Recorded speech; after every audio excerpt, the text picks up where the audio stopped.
Alrighty. I will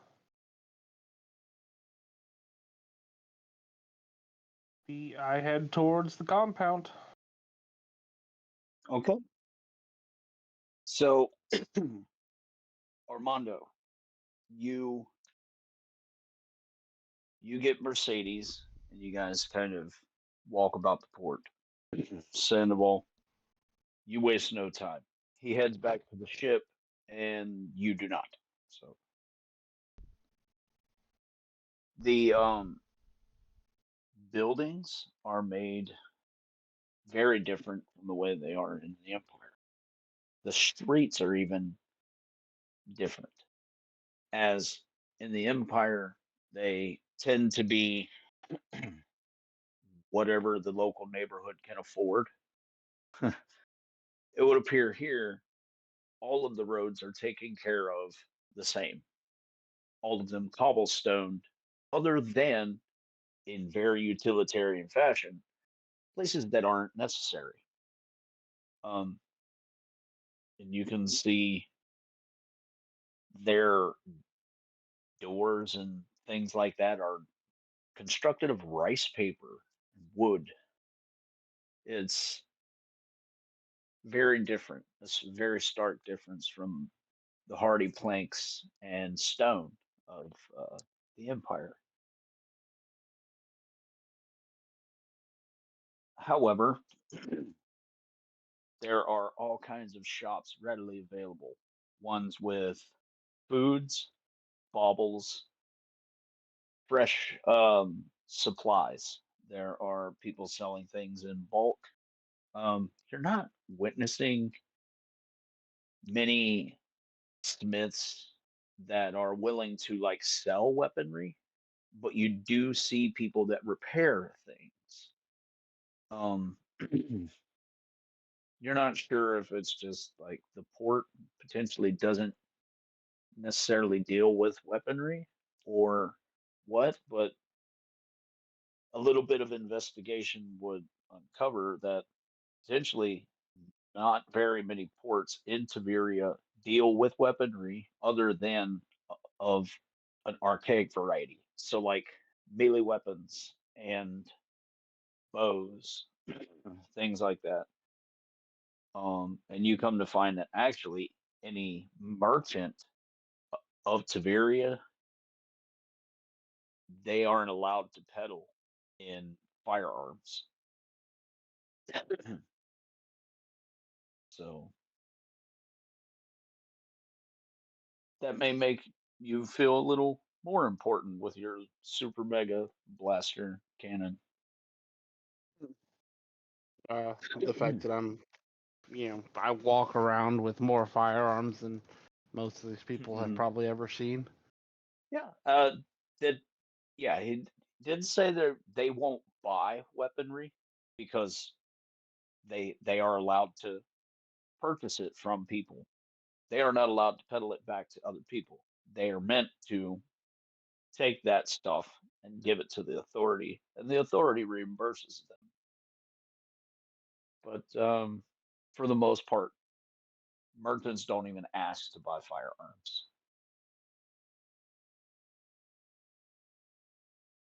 They will repair them. There are smiths, stuff like that. You do find that there is bowyer and weapons maker and armor smith, things of that like that. But yeah, no one with guns. It would seem they limit the use of that kind of stuff to the rich and important people here as well. Only a lot more strict because the Empire hasn't outlawed guns. They actually perpetuate the purchase of them.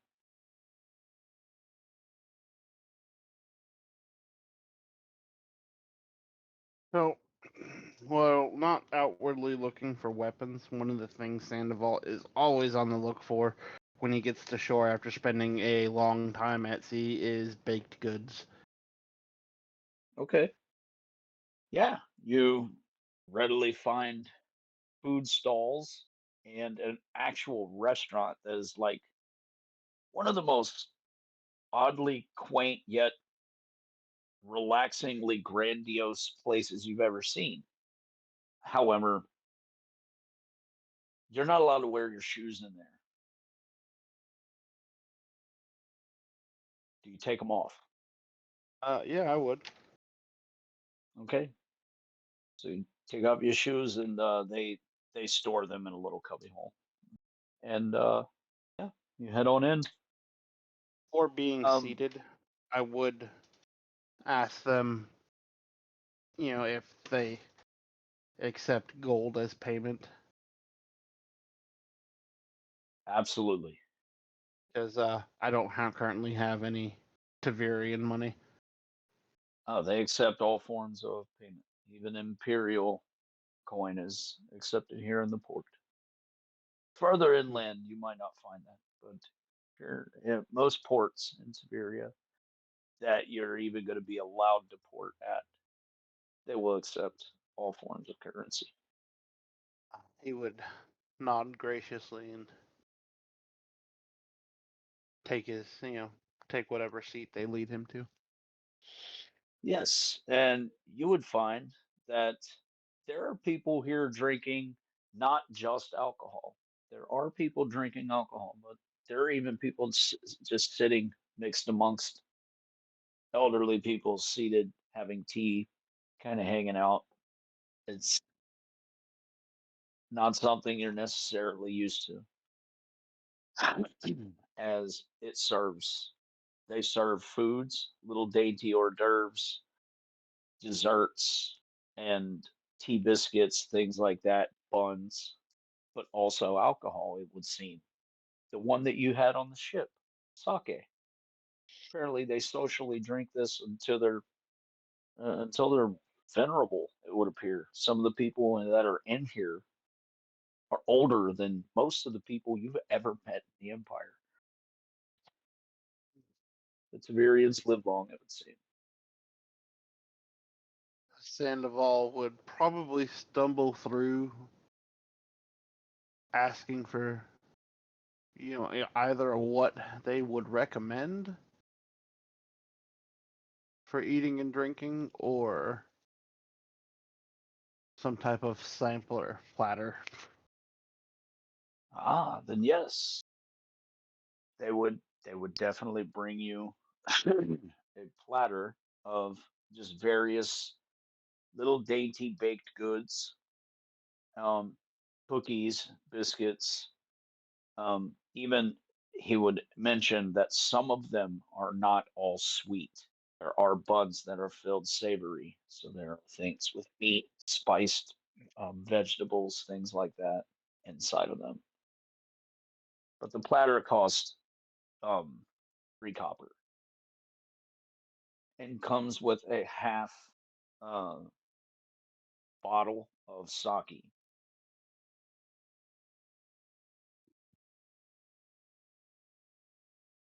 He would gladly hand over the money Hmm. You would and sit. find that the sake is warm and mulled. It's not the same strength you were drinking on the ship. He sips it, and Quite good. he did like it to begin with, so Yeah. nothing's changed in that regard. He does tend to prefer this mold variety, though. Yeah, it's a lot sweeter. The other tasted a little like lighter fluid.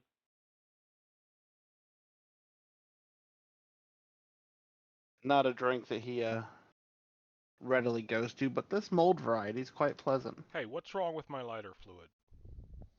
Nothing. It'll It's get you fucked up, says Leander. is your lighter fluid alcohol based?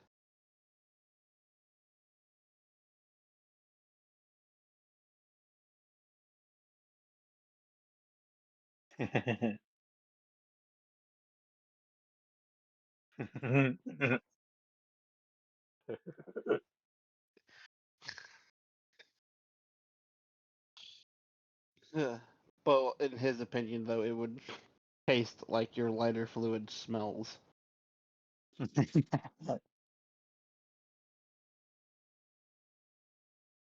But the mold is quite pleasant. I'll say that's probably fair. To be fair, the chemical that Yule mixes up to clean his tattoo equipment, I mean, it gets you there a lot quicker. It tastes a little less potent than the lighter fluid, but it equally as potent. They're amazing.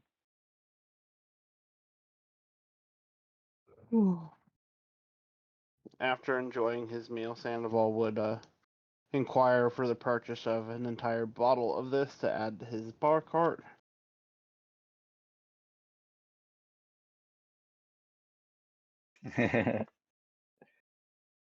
So yeah, all right. So you want the mold version or Yes. The all right? mold version. So yeah, the mold version would come with the spices to mull it yourself, as to make it as potent or as less potent as you'd like, and it only costs 3 copper for a full bottle.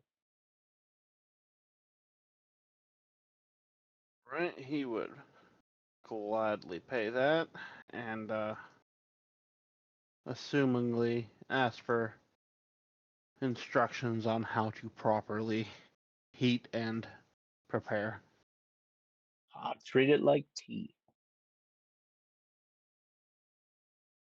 Do you not mull wine in the Empire? We do. I don't drink a whole lot of wine, nor carry much of it on my ship. And yes, he would explain to you that even though it can become quite a bit more potent than wine, make no mistake, it is wine, just made with rice instead of grape. He And you can would treat nod. it as such. He would nod graciously and accept the bottle and spices Yes. that go deftly into his pack.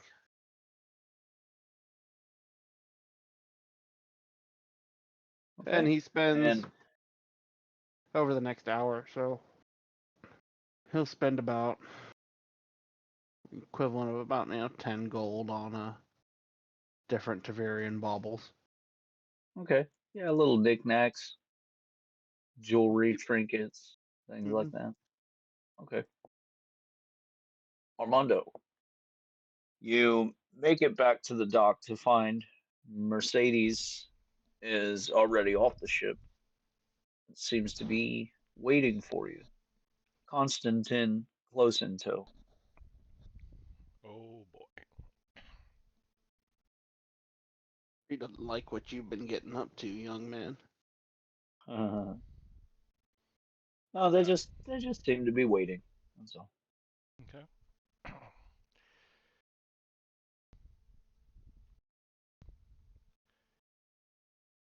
And yes, Fair noticing lady, you may I approaching. escort you through the town? Oh, such a gentleman. And Constantine kind of looks around nervously as she. It looks like you're in good hands. And begrudgingly, you can tell, turns to go give aid to the ship.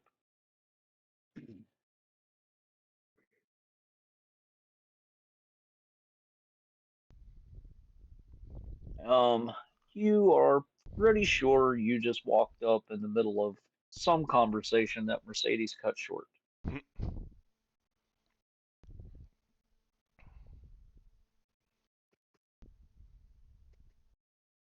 That still feels like something I'm not going to stick my nose in. Fair? You're pretty sure, given a second thought, you may be able to suss potentially what it was. But yeah, without the second thought, who cares?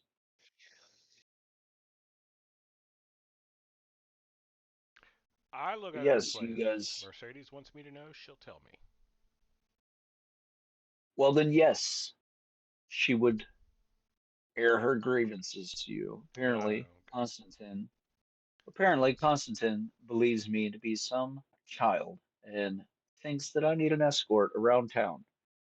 I was in the middle of telling her no until you walked up and offered to escort me around town. She kind of gives you a scowl.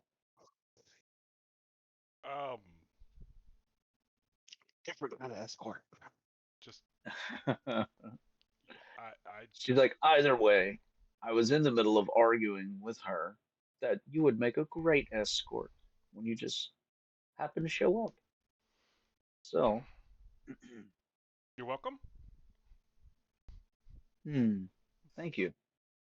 Where to? Well, well, I would like to pick up a few things for myself, but also like to see if I can't find anything for you. I hear they make beautiful dresses here. Well, let's see if we can't find one to your taste.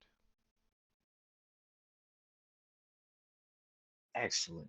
And she hooks her arm into yours. And you guys take in the city. At some point, she would ask that you guys eat. Certainly.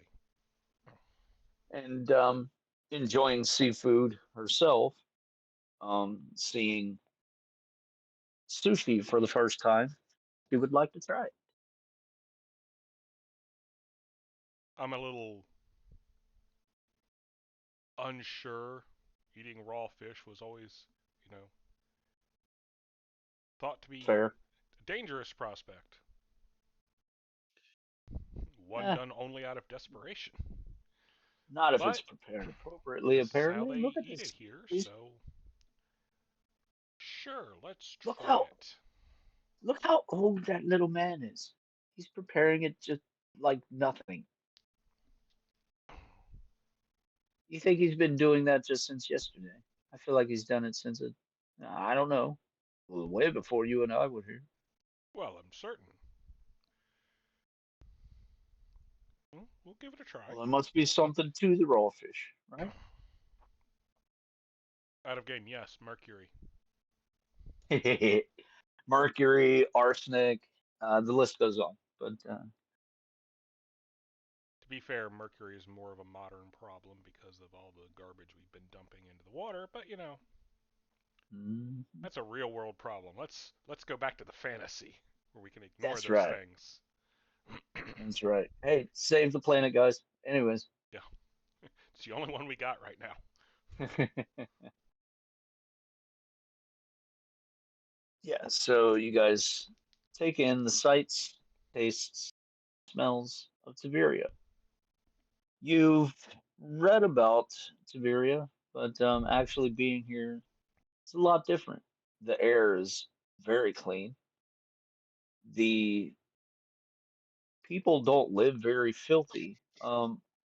Although they do live close together, you're not sure how they're accomplishing that as you've not really been inside of a whole bunch of places. You can only assume plumbing is the answer. Um,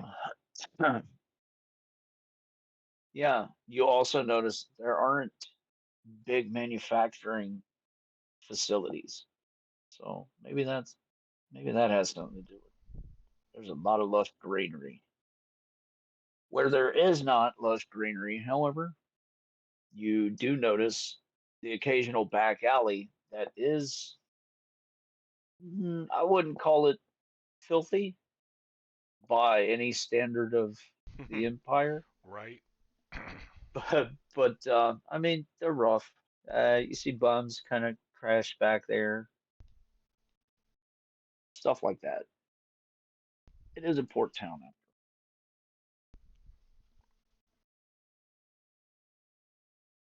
And so, with that, Genji, you make your way to the compound. Around this time of the day, usually when your grandfather is down in the rice paddies. And so you head that way.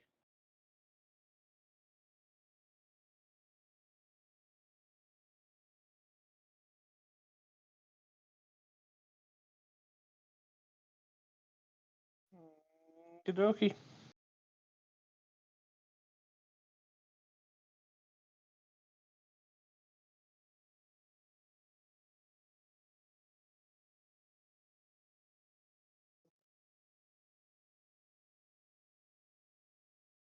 Grandpa.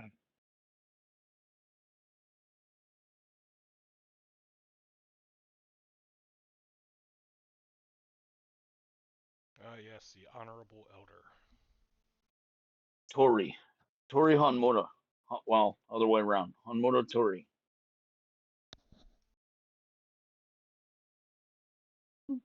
He looks pleased to see you. He would, meet you somewhere around here. Um, a loving embrace. Let's see. I assumed you would be back months ago. Foolish of me. There was much to see. My report will take some time. That is fair. Now, the initial reason that I had called you home in such a panic was, well, let's just say that handled itself. Now, I am glad you're home when you are, as we've just received riders from uh, nearby capital that there is some form of meeting being called. I'm told that you have a hand in that. Yeah. Yeah. Yes, I do. I'll be honest. Out of game, my mind's blanking. I'm like, this was the thing with the Silkari, right? This is the thing with the Crab Clan, where you came to the Crab Clan guy and you were like, yo, Black Church is doing stuff, Rainbow Lightning, all that craziness. Right. There was a massive shade. Also, I killed a Scorpion Clan guy who was operating out in the world, trying to summon greater shades, or forgive me, shadows, capital S. Right. They were just like, as I recall, the Crab King Clan guy was just kind of staring at me like, Yeah, remember he said, I think you need to come home. And you were like, no, I got this. It would seem all the other clans are due in sometime this week. So glad you've made it. I would ask that you don't leave again, at least till we figure out what it is that the Dragon Clan wishes for the others to do. We have been invited, and we humbly accept. As I've not been invited to the capital since I was a young boy.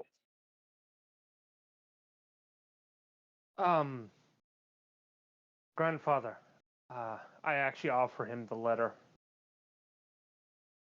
The captain and owner of the ship that I came in on. I would call them friends. This is a letter from Sandoval, formally requesting permission to visit the compound. Ah, yes. I'll have it signed and sent to the captain directly. Friends of yours are friends of the clan, and they are welcome on the compound. I pause and chuckle. Armando is brief.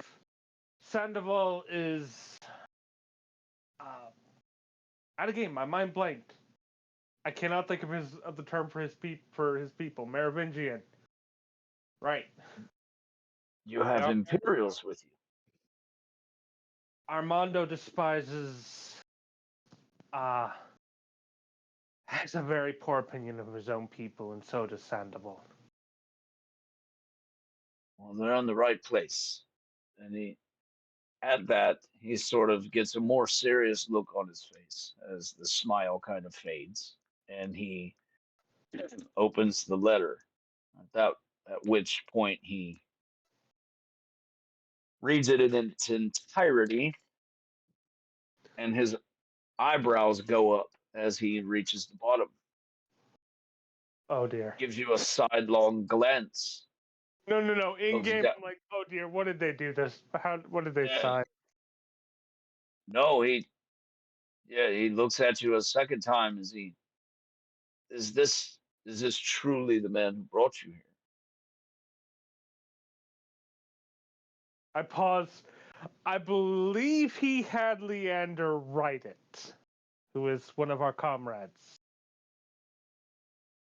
Yes, but this says here Trimboli. That's I one of believe the empire's worst families, man. he has a I met one of his elder brothers who has apparently been stricken from his clan's records. I'm not sure exactly the Merovingian equivalent of being struck from the clan register. And Sandoval was quite happy to see him.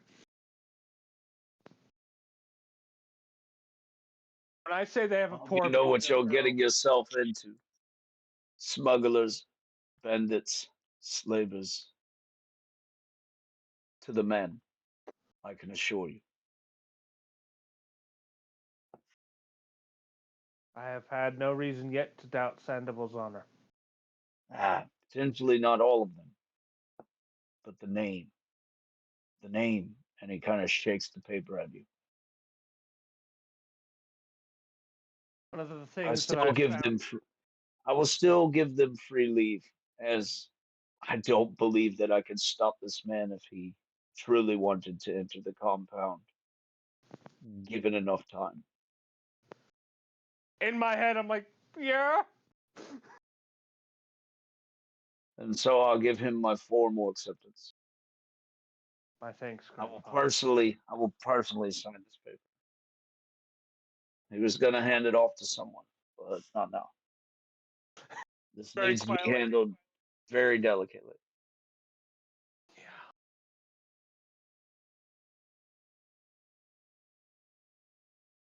And so I take it you learned much? As he kind of wryly looks down at the paper in his hand. Yes.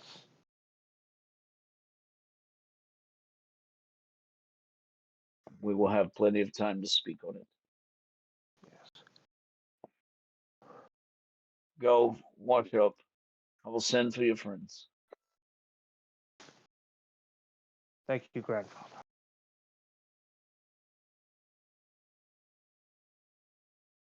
And yes, you turn, and as he walks over this direction, he passes these two samurai, and his hands are cupped behind his back. And as he walks by them, he sort of motions with one hand up by his shoulder, and then puts his hands back behind his back, continues toward the river. And as he does so, both men fall in step directly behind you. And they are going to, air quotes, accompany you around the compound. You're pretty sure you were just wordlessly put on house arrest. Yep.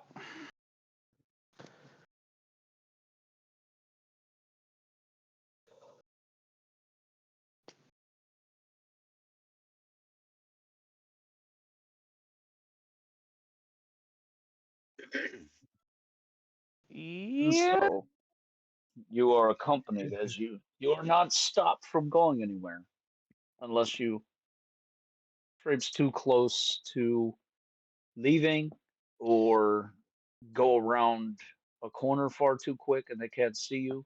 and they hurry. You can tell they don't want to lose sight of you. They know your abilities. I do my best not to be an asshole to them. Although it is something you could potentially use against them. So just pointing that out. Could, but I'm not. I understand what's going on, and I'm not inclined to make things difficult on these two poor saps. Fair. Just learned a great deal about Sandoval's family's reputation in Tavaria. And I'm going, oh dear. And I brought him one. Oh, fuck. Oh dear. Only a small part of the family. Meanwhile, down in town, Sandoval, you are sort of just still hanging out at the tea house. And you said you only hung out for about an hour. And so Yeah, I was also wanting to go to the cloth merchant or seamstress to get my flag. okay. Yes, you go in and someone does point you to someone that does textiles, macrame, embroidery, all under one roof.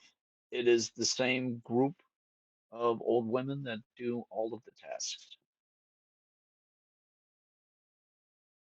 You explain your design to them. I will even pull out my smashed signet ring. Ah. And taking a little bit of understanding from what it is that they see, they offer to straighten the ring and they will do what they can. I will decline the offer to straighten the ring. Okay. It is a memento of my past life. Ah. She looks at you with a look of acceptance and a little bit of a smirk as she kind of understands. Yes. And hands it back to you very gently, reverently. Never lose this thing. She closes her hand around it, kind of pats it real soft. She says, I think we can work with just your words. He would accept it back and somewhat caress the spot on his chest where his mother's locket hangs.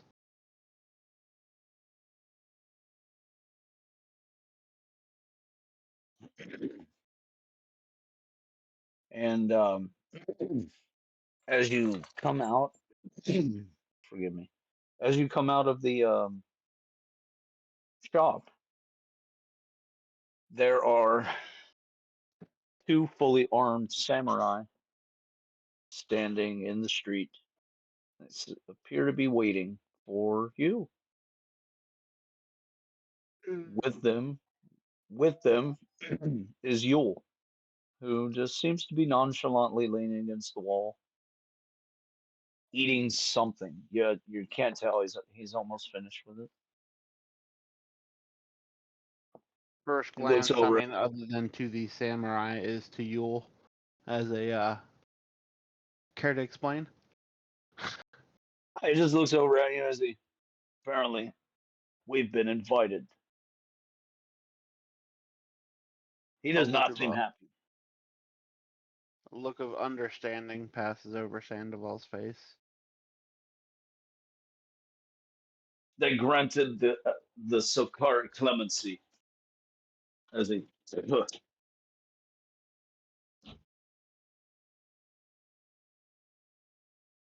They granted. Well, I'm sorry. What was it? they granted the Sokar clemency, as he kind of does a pshaw.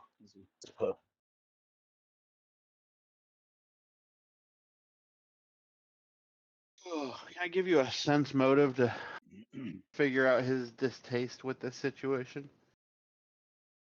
You're pretty sure with the way he's acted, he's been informed that regardless of what it is he wants to do, the way he said invite, You're pretty sure you know what kind of invitation this is.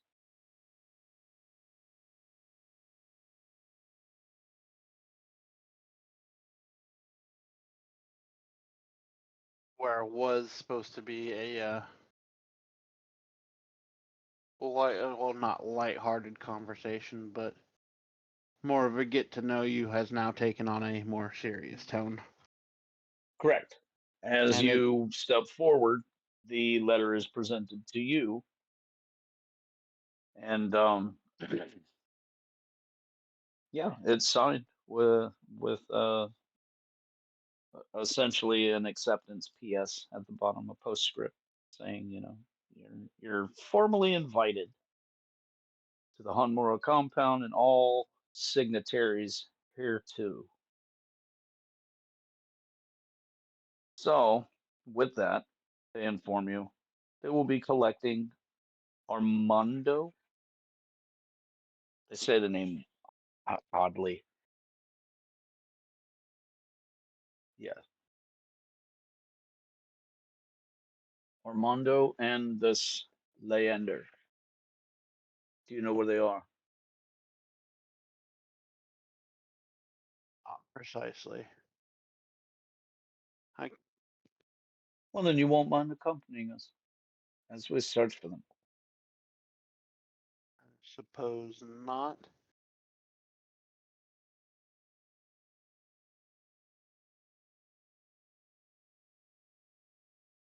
They As he shouldn't be too hard to find. would imagine not. We did not discuss our immediate plans with each other, however. No, that's fair. Do you know where Leander has wandered off to? He took shore leave, went to a bar. I think they called them tea houses here, Captain. He nods and gives him a gesture to fall in. At that, he kind of snaps his heels too, kind of falls in line. And so, Armando, you are getting dresses sized. She is looking at bolts of silk. um, you had mentioned a weapon for her. She's very fascinated. So, yes, a Tavirian blade may be in order.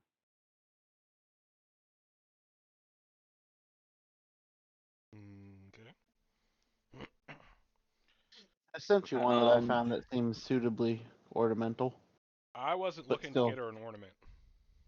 well, not so merely ornamental, but also serviceable.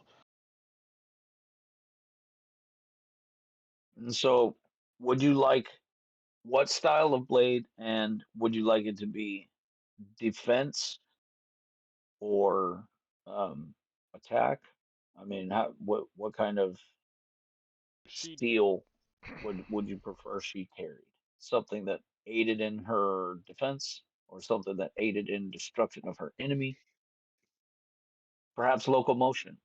There's an option there as well.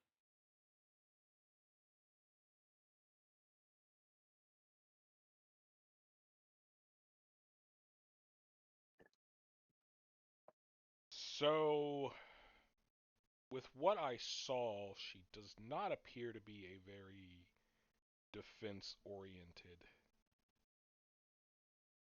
in her style. I also didn't see her fight a whole lot, so You mainly saw her shoot, if I recall correctly. Does that sound right?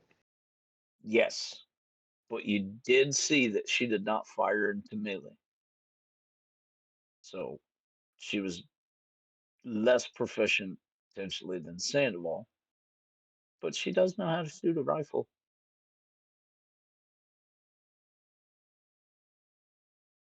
uh Knowing that, however, sir, you do know she is proficient with some kind of blade. As an aristocrat, she had that in her upbringing.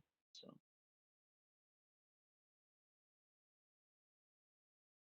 It would seem prudent to ask the lady.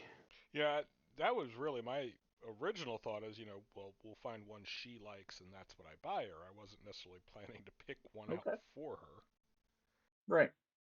Then yes, she would pick a very, very small and light straight blade that seems like a short sword, but of Tiberian make, and so sort of does this odd flambearish thing. And it is an item for locomotion. It will make her more deft, quick.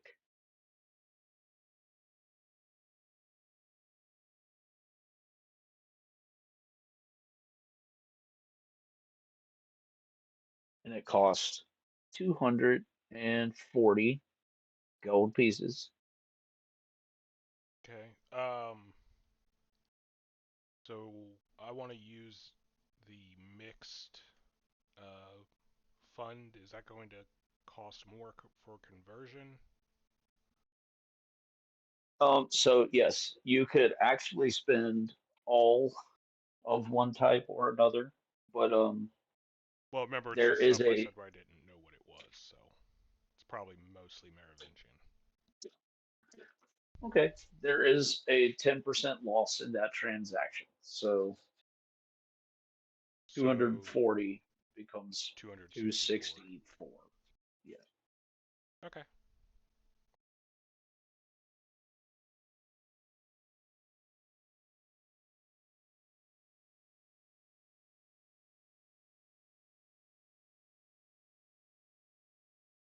Not a problem.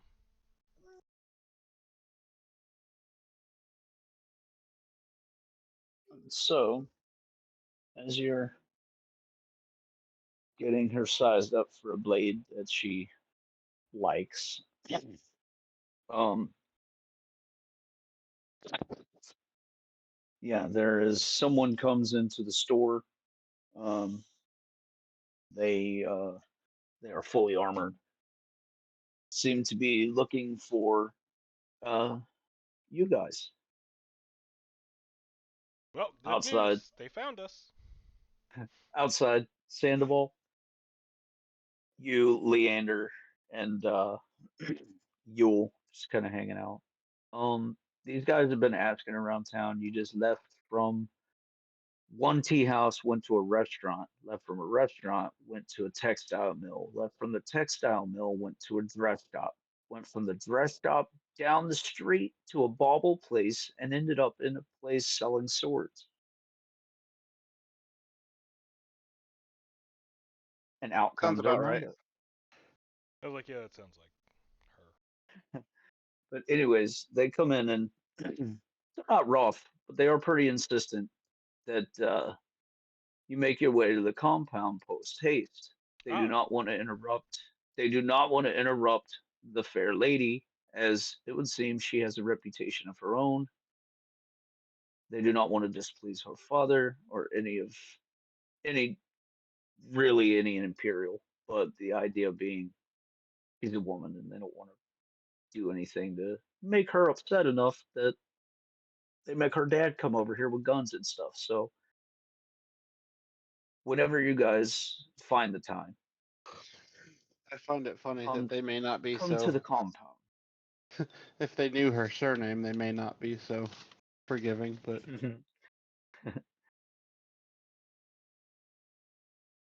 ah, well, Still, they're walking around. They are spending more money than most outsiders ever spend. So, and well, it's funny because it's not much, you know. They're just really going around and looking at stuff. However, the silk dresses that you looked at would have come at a decent penny. So, and even then, it's just clothing. So, 10 gold pieces each. You well, would have asked for two at least. oh yeah. So my response is, well, I'll need to return to the ship to pick up the gifts for the elder. Yes. Then I will escort you.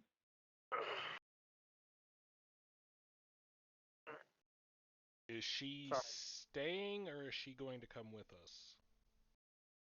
She is going to stubbornly wait for her sword. And so, outside, a few minutes rolls by before a guy comes out, the armored guy that's also with you guys, and he goes, he kind of walks up to the other guy. He goes, she's busy in there. Give him a minute. Sandoval whistles loudly to see if Constantine's nearby. No, you don't get much of a response. Everyone just kind of gives you a strange look. However, down the street, you do get a bit of a response from the guys that were hanging out at one of the tea houses. Their crew members. Your guys' crew is kind of all over the place right now, just kind of Yeah. checking the place out. And when you whistle like that, four Yachtons step out in the middle of the street and they stick out like a fucking sore thumb because they're head and shoulders and then head and shoulders again taller than most of the people around them. And all four of them immediately out in the middle of the road, kind of looking around for who whistled. Yule, kind of proud, as he, yeah, those boys will grow up to be good deckheads. Yeah. As Sandoval waves them over. Ask for 2 volunteers to escort the lady. She's gonna be so pissed at you. Yeah, but I'm her cousin. I'm allowed to. I'm her closest male relative here.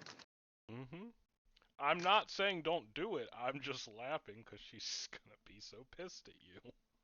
Oh, I know, but Armando at the same time, while inwardly laughing, is probably going, "Oh, good." Yeah, basically. But hang on. And also, and another thing going, "I didn't have to do it." Yeah. Hey, look! I rolled a 17 on my sense motive. Do these guys seem... Am I picking up hostile intent at all? No.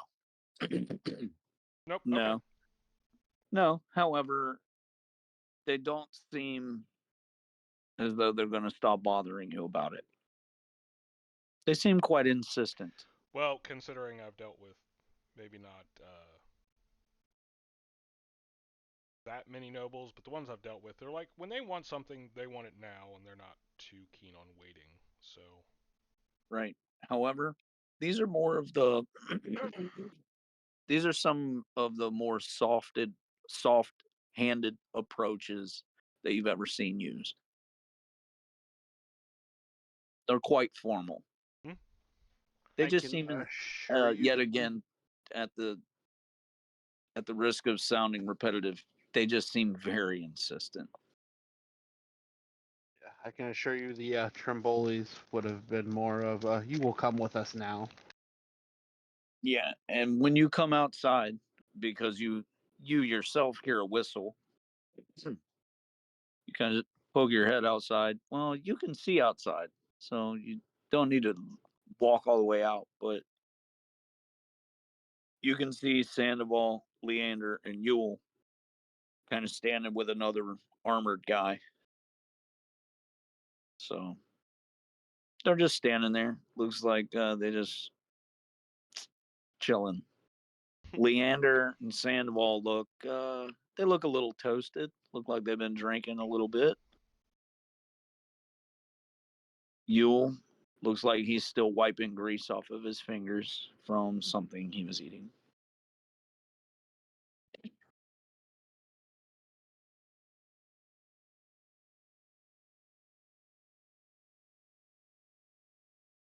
Okay. Well,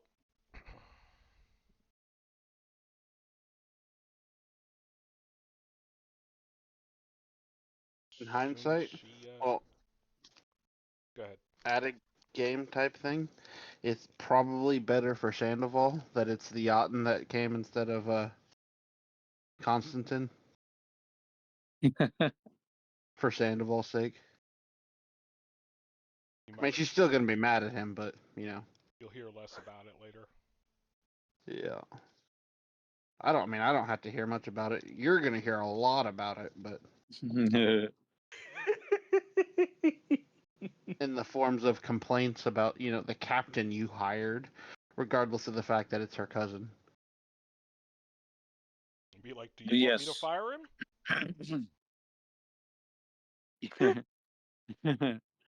You make your way back to the ship, Mm-hmm. and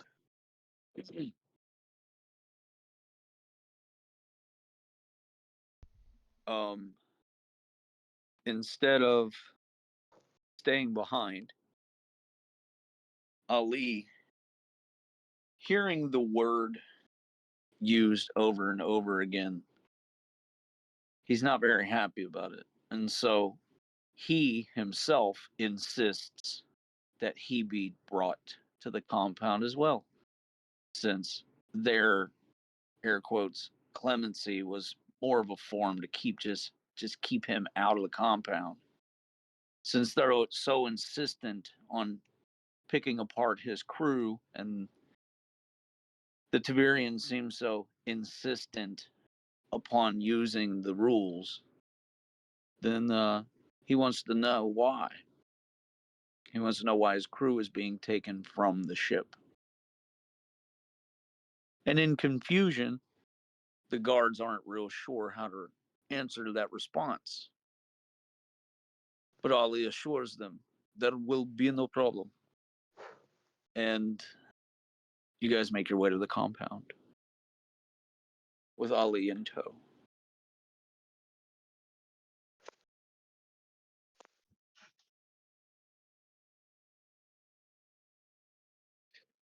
I do find it funny that we're not far enough from any of the crew that I can whistle and draw up a squad.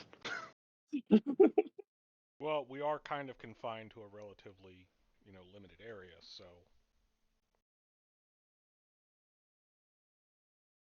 I also find it funny that, for the most part, Sandoval's been standing on propriety. The moment he starts to get impatient, loud whistle. half a dozen very large men.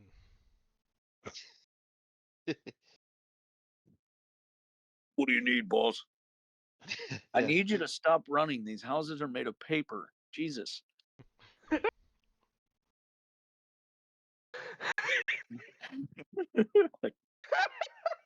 Don't know. I'm sorry. Just that mental image is great. Like they turn behind and look at the trail of destruction. For me, it's like, and for whatever you do, don't fart. We'll all go up.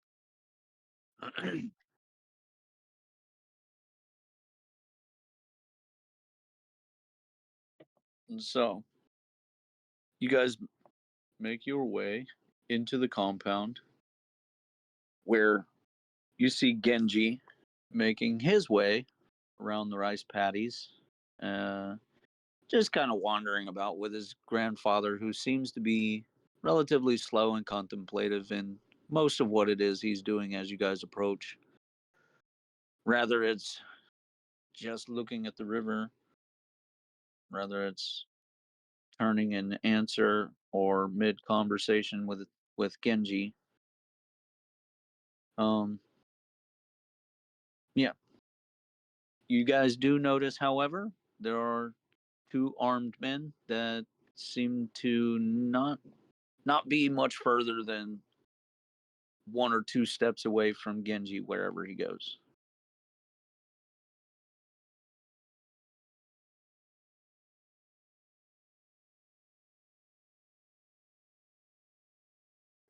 Hmm?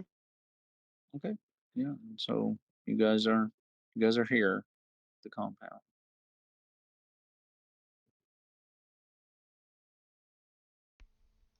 All right.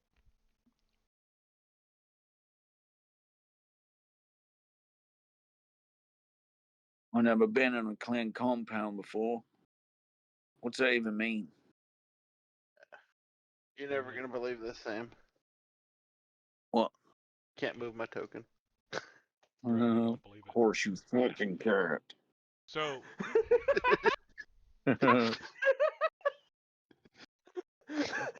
I'm sorry.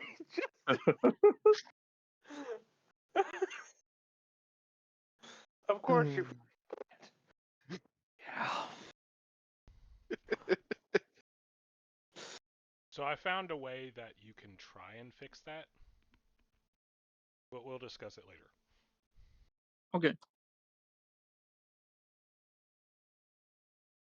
There you go.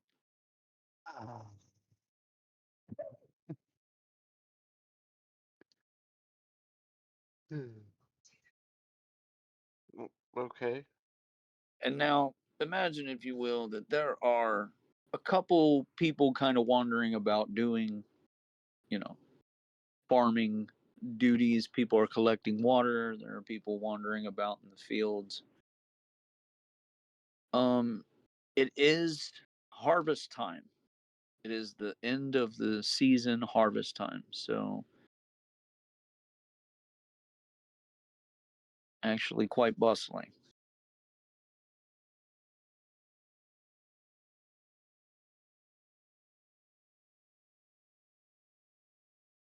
That's when it dawns on all of you. It has been a year almost.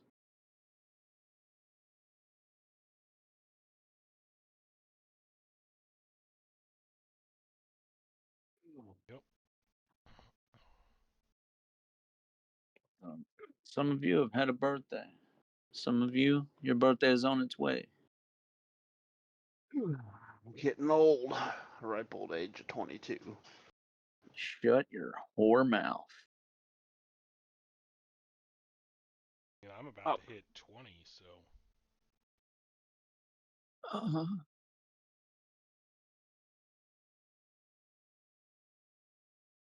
But yeah, you guys come into the compound.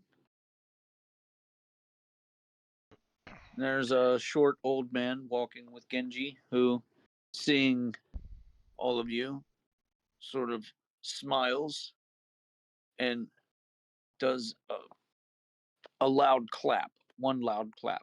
He seems quite thrilled to have you all here. Welcome. Welcome to our compound. My grandson has told me much about you. Please accept our hospitality through the Bon Festival. Tonight will be the night where we light lanterns as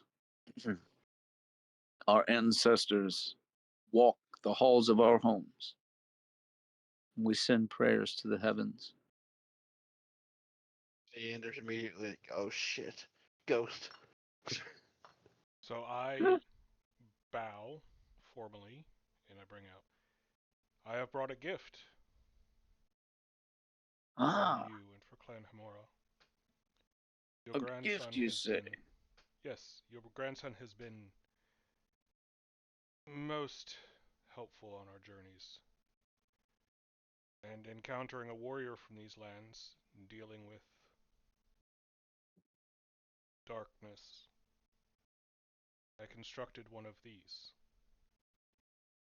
Ah. And I pull out one of my wind-up lanterns.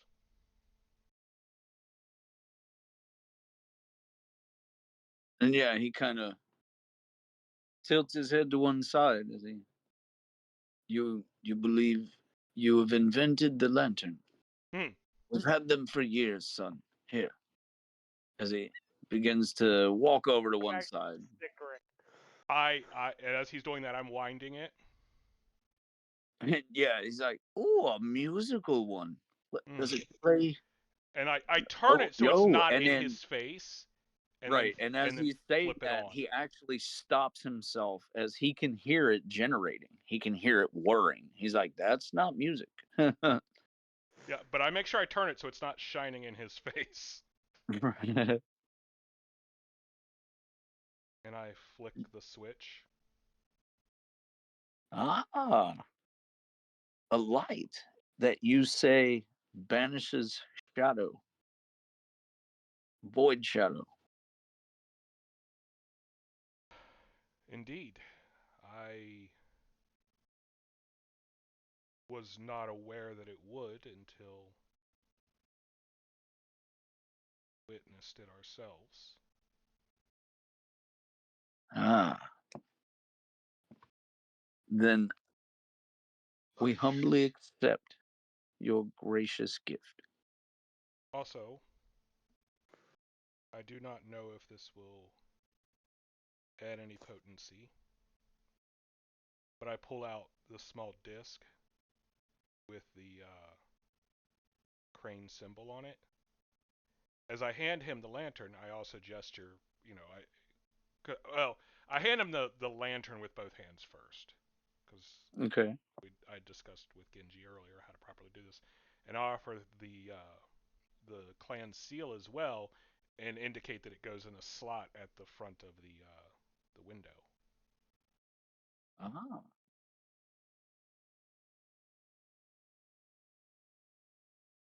You've gotten the clan assemblage down so well.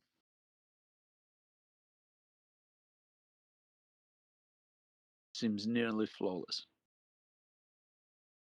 Nearly.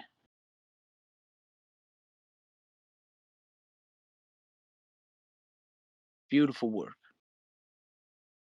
Thank you very much.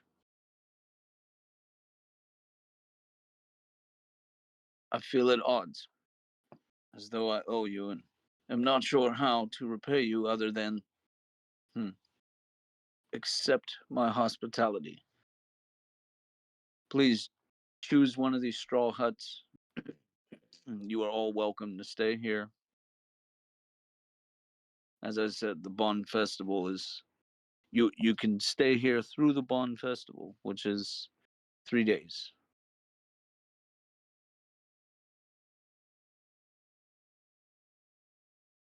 City becomes alive, and it's great.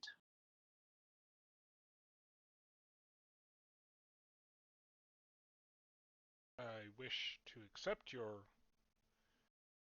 invitation, but I am also responsible for taking care of refugees that we brought with us. Yes, and I've instructed the Port Authority to take care of all due processes. And until that time that I can reach a representative of the Dragon Clan, I'm afraid that's where your refugees will have to remain. I sigh, but nod in acceptance.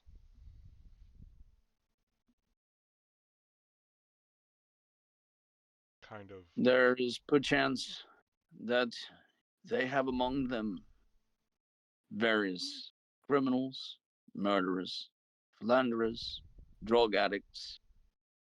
The list goes on. And it will be up to my family and my men to figure out who those people are and to not let them go.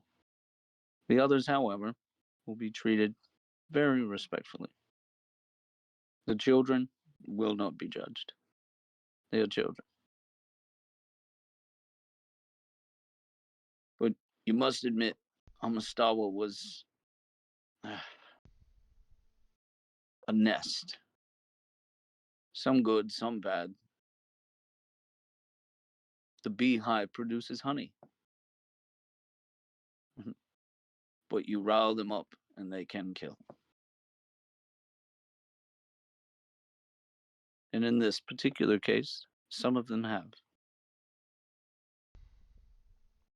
Their nation's call for justice.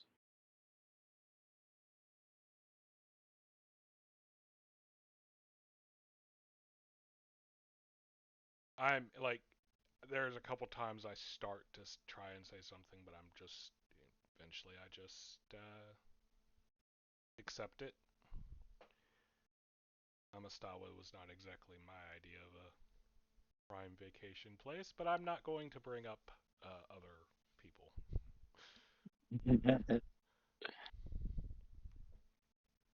Yes, as lamentable as the job is, someone needs to do it. I gladly accept.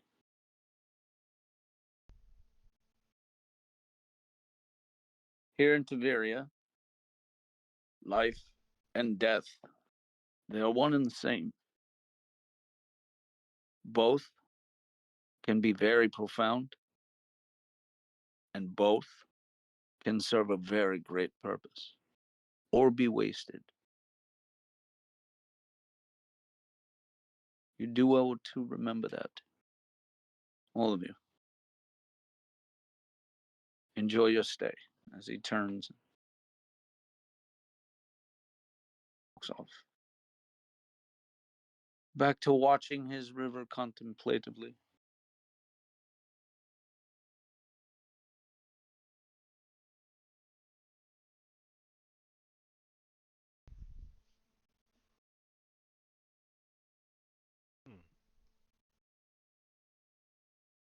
Move up the path towards Genji.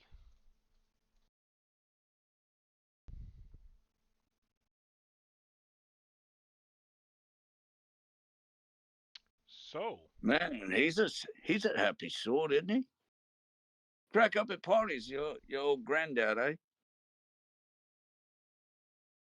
Kind of raise an eyebrow and a bit of a smirk. And he's looking around like he can't hear you say that, can he? I don't feel that we're as welcome here as I had hoped. Oh, trust and believe. We are welcome to keep our asses right where they tell us. You try and leave. Go ahead, leave. See how welcome you are then. So I'm not sure if you know, I hadn't quite been aware of it, but did you know the Trimbolis have apparently quite an interesting reputation outside the Empire? There's a pause as I start walking. I did not, actually. Yes. Enough of one that I dare say, had I not identified him as a friend, there would be blades already going aim. There would have been blades already aimed at Sandoval, simply for bearing the name. Because yes, I turn. Your family's reputation is apparently that poor here. Leander kind of turns, claps you on the back, big smile. And I thought everyone hated us. Oh, this is great, Sandy. This is great. Truly. What, pray tell, is this reputation? A great one, didn't you hear him?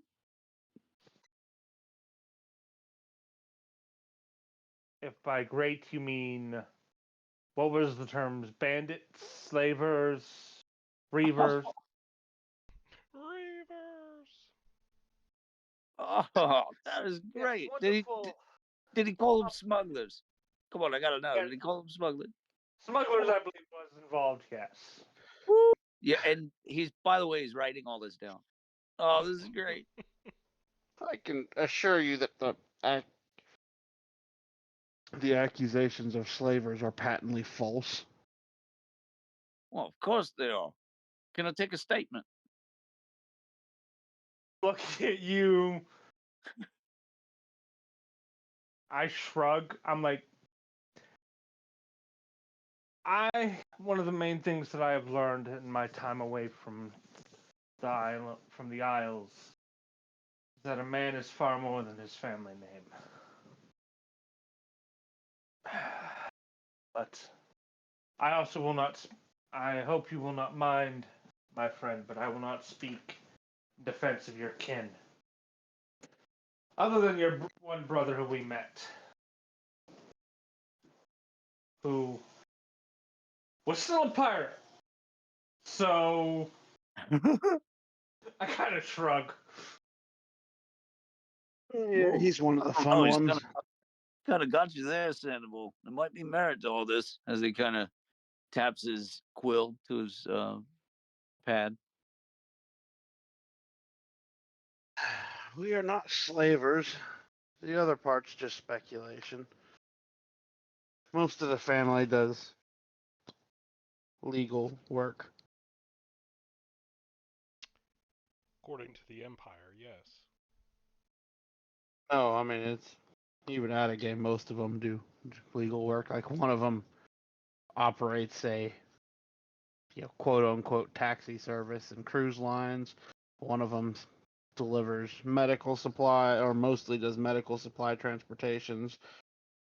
Another one operates barges. There's a whole list.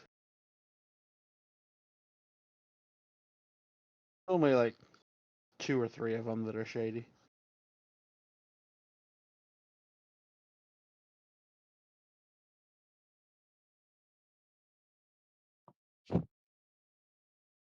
But yes, while here at the compound, you have access to a myriad of resources.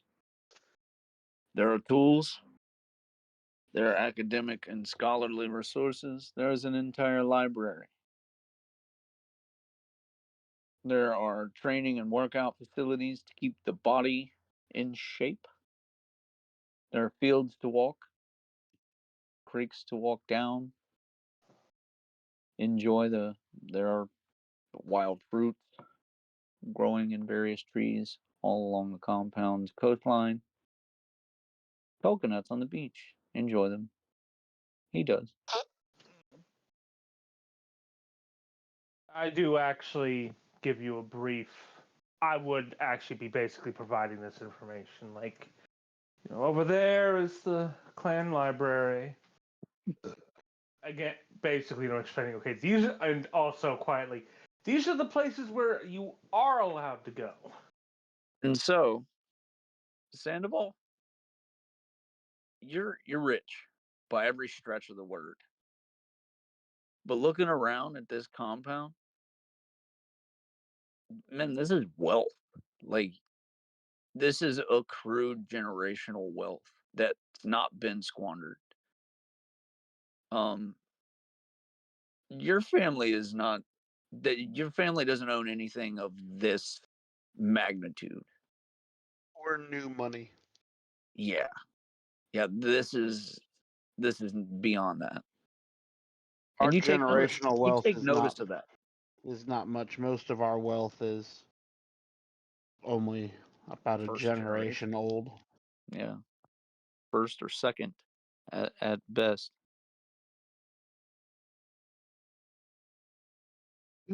Our grandfather was a military man who made a name for himself, and then my father expanded upon that quite successfully.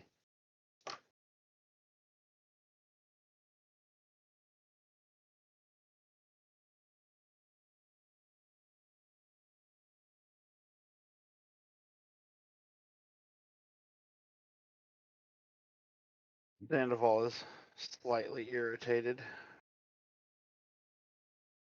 Ali is a little miffed. As it would seem, all of you got he doesn't like diplomacy at the end of a blade. But you know, I guess hearing the confessional just now from Genji about the reputation of some of the members of the party, he can't truly fault the Hanmura clan for their reaction. However, it does seem he's gotten himself placed on house arrest. Could have stayed at the ship, but no. Perhaps you needed me. Perhaps. Game, real quick. Did the two who were following me, did they follow my grandfather, or? Your grandfather never gave them leave to stop following you, but they aren't being nearly as encroachable with you just kind of having a very organic moment with your friends. They don't want to encroach on that. They have line of sight on me, but they're not. Correct. Also, it's harder for Correct. you to disappear with a whole bunch of other people around. That too. Little And do of they all- know my skill. In the wind. Oh my God, where'd he go? Sandoval, being frustrated, takes to a bit of exercise and makes his way to the training ground, where he would strip down to the waist and pull out his new saber and start exercising diligently Okay. and masterfully. Alrighty. Well, I know that I am going to, at some point, be talking to my grandfather regarding the meditation, Okay. but I feel like that's going to be a bit of a extensive talk. Yeah. And Okay. yeah, again, I'm fine. I'm good. But I know you got kids running around. I don't know how that's. Because Oh, usually. everyone's asleep over here. We're good. True. It it will be, however, time to eat some food here in a moment. Not currently, but it is almost lunch. Mm. Fair enough. So I'm still good. Like I said, I've still got another scene after this. So Okay. Wasn't sure how. Alrighty. Yep. Cool, cool. Alright. So wherever everybody else goes, like I said, the moment I'm just kind of basking in being back home, even if I am having to deal with the issues of, you know, you brought a what home? and Armando, Yes. what are you doing? You and Ali. Well, like I said, this was not at all the welcome I was expecting. Oh, you too, huh? Yeah.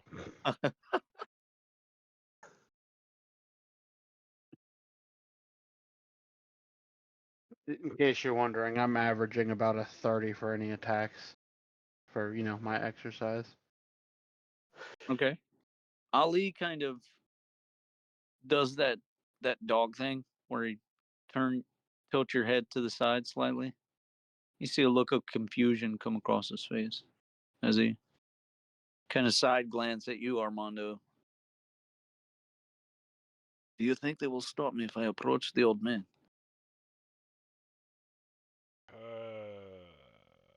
And with that, he turns before you can stop going, begins to approach the old man. Guess that's one way to find out. Not fast or in any capacity, threatening, but yeah, he just sort of strolls over. The two men sort of look at one another and actually part ways. They make a little room for him to walk by. And he and Tori begin a quiet conversation. Okay.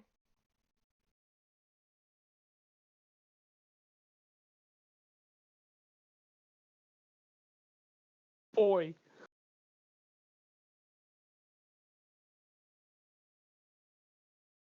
And down at the beach, where Sandoval is sort of getting some training in, it's a little closer to the beach. Leander is sort of down there watching as he's sort of telling you a rehash of the tale that Armando gave to you of the history of the blade. He's waxing more poetic at some parts, but essentially it's the same story. But he believes he can tell you what it is, what it can do. Sandoval would stop long enough to nod, but then keep going. Okay. Well, yes. Just letting you know that, Captain, so that whenever you're done slinging it about like that, I can tell you what it does. It may take me some time, but I'll get it done.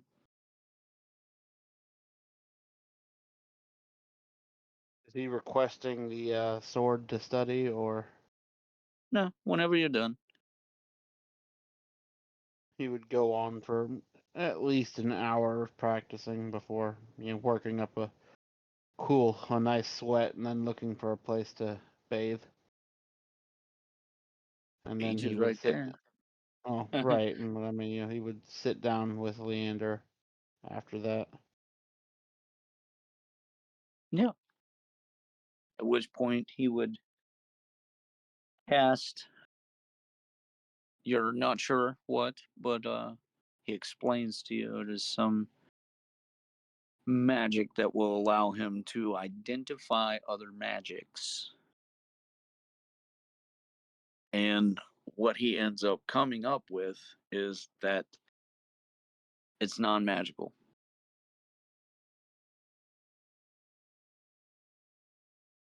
You know that's not true, as when you hold it, you feel that you are faster, lighter on your feet, uh, things of that nature. And so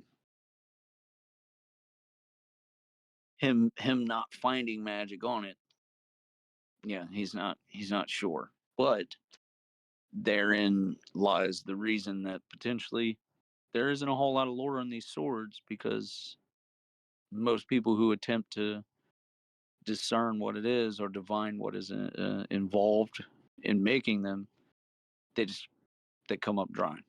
And he tells you he would require a lot more time, hands-on time with it, to even know, you know, uh, an idea. So he's not, just a hip shot magic spell isn't going to do it. Perhaps later then, and Yes, he's insinuating that. talking. He's talking about devoting an entire day into, you know, the whole process. Yeah, and perhaps while not being surrounded by, if Yeah, in a not more outwardly controlled environment. hostiles. A more controlled environment would be preferable. Yeah, as if they're not being outwardly hostile. Sandoval still senses attention. I've never been put under house arrest before. Always just slammed in jail. I have, It's but they kind of called it nice. grounding back then. He's like, it's kind of nice as he lays back on the sand. Ah, I could grow to really like this house arrest. What do they feed you for lunch on house arrest? Do you know? No. Ah, fruit. I'm not into that. I can get fruit at home. Do you see they don't even cook their fish? What is that about? Quite good, actually. Well, I'll have to try it, write it in the book, I guess. Armando, it's a lot of sun for you. You gonna be all right? Same amount of sun that's always in the sky. Ha ha. You joking, right? I know how much sun is usually in the sky. I'm wondering if you do, for fear of not having much of a frame of reference. Look at you. You look like I don't even know what. A pale version of whatever I can't think of.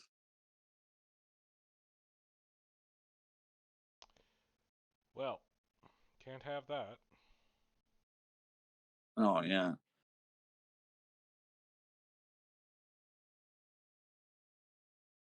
Sandoval's Developing a nice tan being on the deck every day. Yeah, you and I look like leather bags. This guy, creamy milk. That's what you look like. Fair.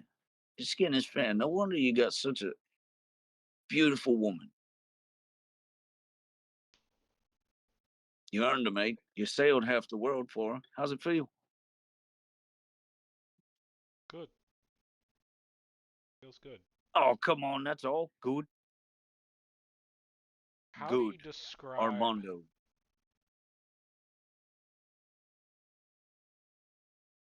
There aren't Indescribable words, happiness. Leander. How How do do you you describe describe indescribable fulfillment? happiness? Uh, he keeps starting and trailing off. He's like, yeah, it feels good. Ah, smitten. Smitten. I get it. I don't get it, but I get. Listen, I get the notion. I've never felt it.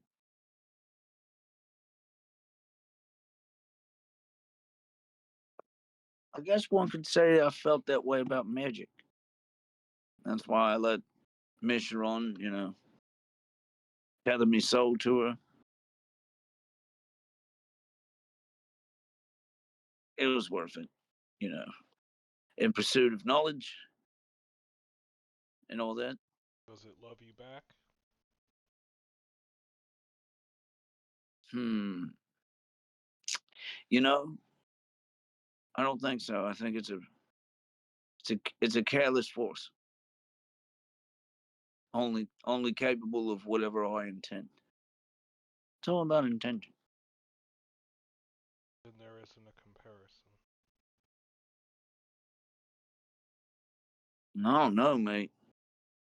You ever touched the aether? Yes, Have you channeled it back through yourself? It's not like a warm willingly. hug. It's like a warm hug. It has been channeled through me. Wasn't Oh, really my mate. decision. Well, look, forcing yourself on a woman and having her give herself willing to you is total difference. The same is true with touching the aether.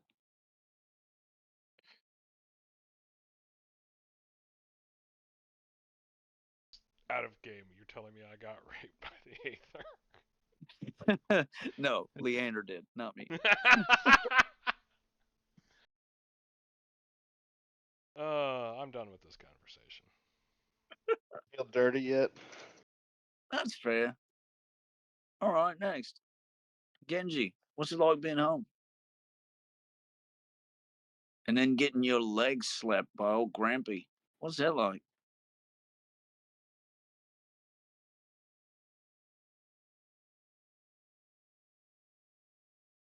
I'm just giving him a look.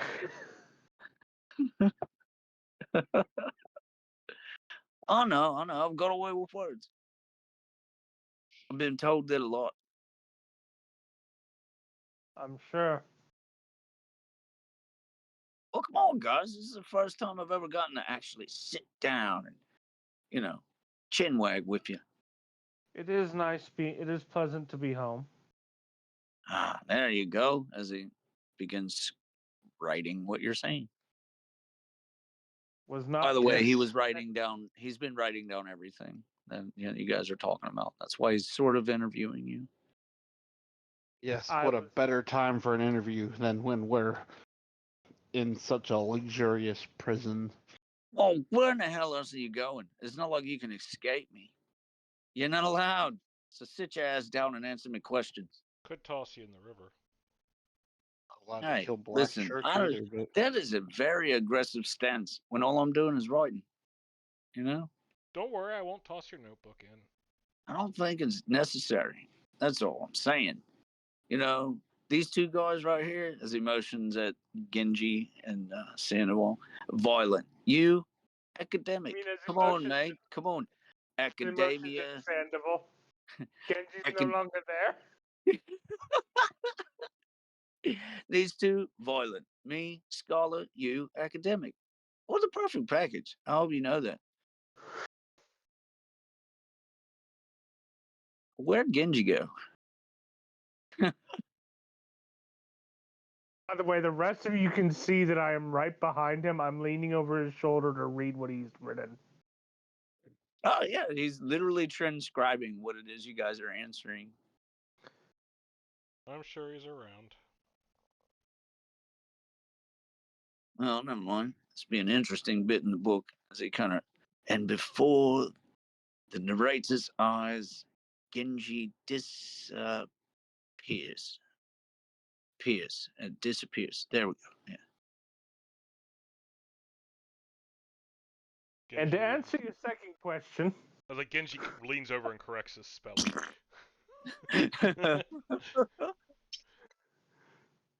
EA, not AE. I was Is not there quite two A's in? Is there two A's in Hanmura? I'm not real sure. Whatever. Here we go. Oh, it kind of gets startled by you. All right. I'm gonna earn that. And Might have. I was not expecting quite the reaction that I did from my grandfather. But I shrug. Well, what's it imply? There's some kind of implication there. I'm just not getting it. I'm not entirely sure either. Perhaps we're missing the pertinence. See, something else is happening. Entirely possible. Keep an ear out, I suppose. And as you guys are just kind of hanging out on the beach, the sun sort of making its opposite descent into the sky. You guys begin to smell fires being lit. More and more people making their way down to the beach, all along the river, and the festival begins to kind of go underway. And all across, spread across the compound, there is just people, several people, all of them running around with I don't know what the word is, but essentially those trays with the strap that a concession may carry. And they're kind of selling all kinds of foods and things like that. Some people are actually selling some of the paper lanterns and things, but the place kind of comes to life, sort of right at the end of the afternoon on into the evening, until eventually, out all along the river and out onto the beach, there are dozens and dozens and dozens of small, handcrafted, either paper or bamboo boats with small tea light candles all out into the water, dozens and dozens of them. While at the same time, at some point in the evening, when the sun has gone completely down, the same amount of lanterns go up into the sky. However, you notice that all along the entire pier, the same thing happens. So instead of it just being dozens and dozens of lanterns going into the sky, literally hundreds of lanterns all at once into the night sky. As it would seem, the bulk of this town, if not every person in this town, is partaking in the ceremony of lighting lanterns, sending boats down the water, so just having fun. There's kids everywhere, candies and confectionaries you've never seen. You guys, Genji, it's all normal stuff for you. It's the fall festival. It's the Bond Festival. Yep. Just basking in the atmosphere. Awesome. And so, Sandoval would be picking up collectibles as they can become available to him. You know, from yes, different merchants, even though they may be relatively worthless in value, he's still, I like this one. Yes, you actually would find that there's a merchant selling two different variations on a bamboo doll.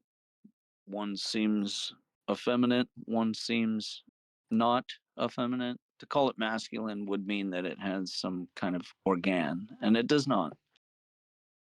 It's just a doll for kids.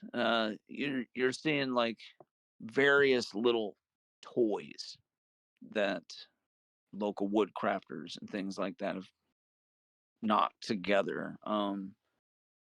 And yes, you're very right. It would seem most of what is sold are very much frivolous activity based items that don't garner a whole lot of happiness other than for the moment you play with them. Think yo yo, hop on a ball on a stick, stuff like that. Yeah.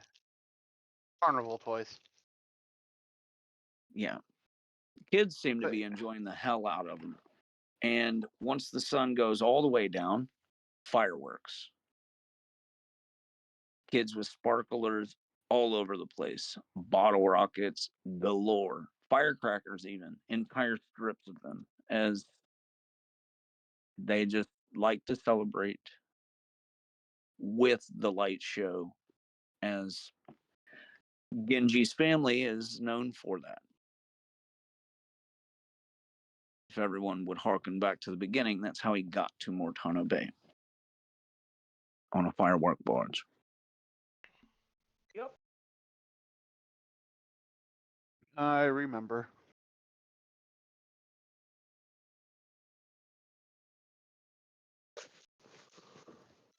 So, if no one is doing anything in particular or anything spectacular other than just enjoying the festivities, we can move forward. I'll be honest, Yep. other than I want to examine a lantern to see how they're flying. So it's just heating up the air, and that's making it. Make no mistake, Sandoval bought one. I was going to say there are merchants selling the little kits. There are even merchants selling what seem to be pre cut bamboo pieces that they claim you can assemble with no glue. They just kind of wedge together, but they'll build a little sailboat that you yourself can put a candle in and send down the river too. I assume Sandoval boat bought one of those too, maybe more. Probably about two, He's one to bought launch and one to keep. precisely. He's like, this is for science. So, I'm a captain in every sense. I've sailed everything, even this little trench. Whee! Forget the 7 seas, he sailed the 19 trenches. That's right.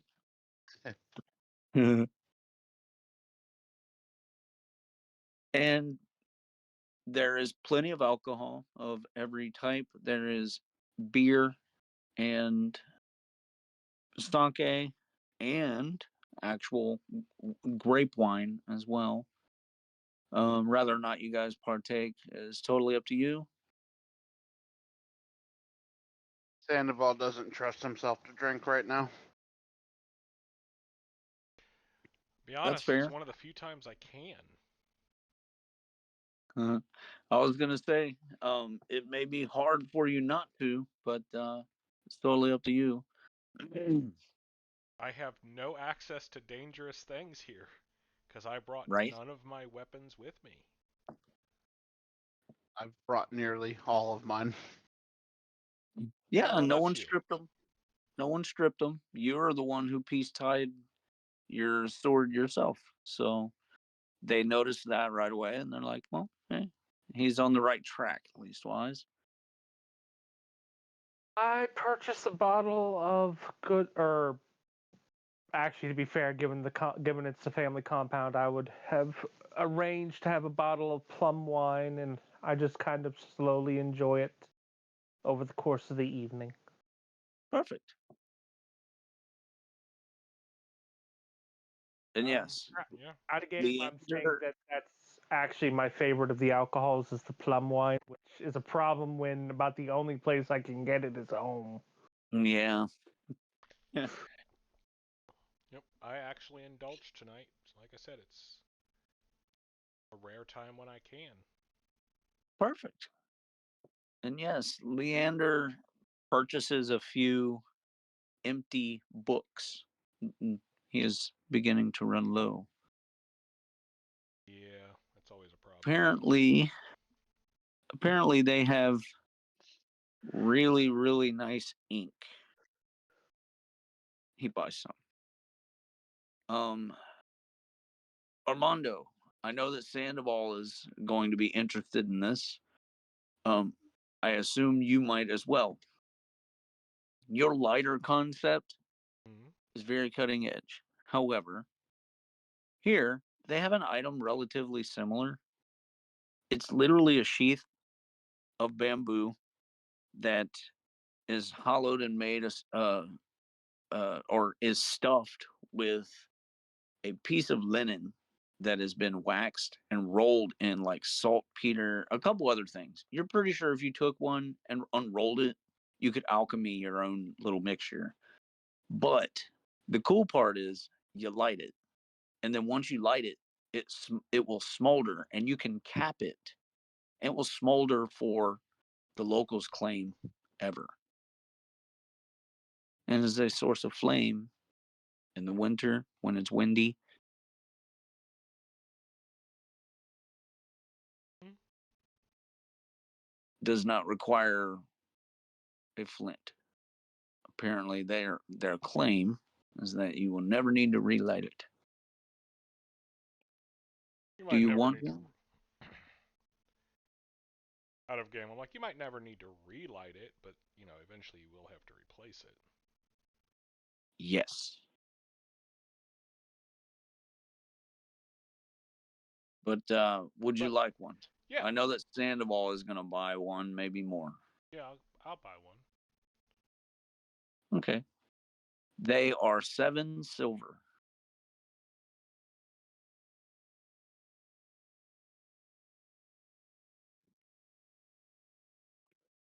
Most people buy one around this time of the year to light fireworks.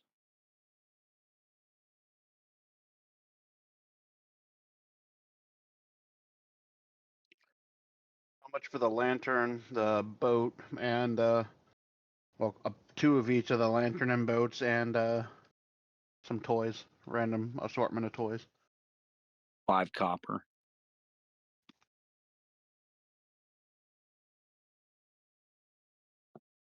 Out of game, do I get anybody like early on when people are trying to light stuff, I will offer my lighter a few times. Oh, absolutely. I was unaware you would showcase that. Yes. I'm not used. You've got to remember, I use it for whenever I need to light something most of the time. Yes. So nearly everyone you pull it out in front of, they are fascinated and bewildered. Especially if they're older, like potentially like Tori's age. They find it fascinating. They smile and just kind of holding up their own little bamboo thing really feels archaic, and a few of them seem very sheepish about it. And, yeah, they appreciate it. Were you to offer to sell some, there's a solid chance people would buy them. To be fair, I have some on the ship, but I don't have any with me. Okay. Well, then, if you tell people that, they would take a rain check. Certainly. Huh? Or if I can Genji get the materials here, I can make more. Genji actually is used his to light his things. Same with you, then. People would be asking where you got one. Ah, my friend Armando. Quite the inventor. I Yeah, point people in your direction. Here's the you're thing, you're garnering a small crowd, Armando. the funny thing is that in my own head, it's because at this point, Genji is pretty much like Armando. When he needs to light something, he just goes for the lighter. Yeah, it's there. It's the same as Sandoval with his sparkling. Mm-hmm. He just kind of flicks his fingers and shit gets lit. Gets lit, bruh. So It's like your lantern, but much more flamboyant.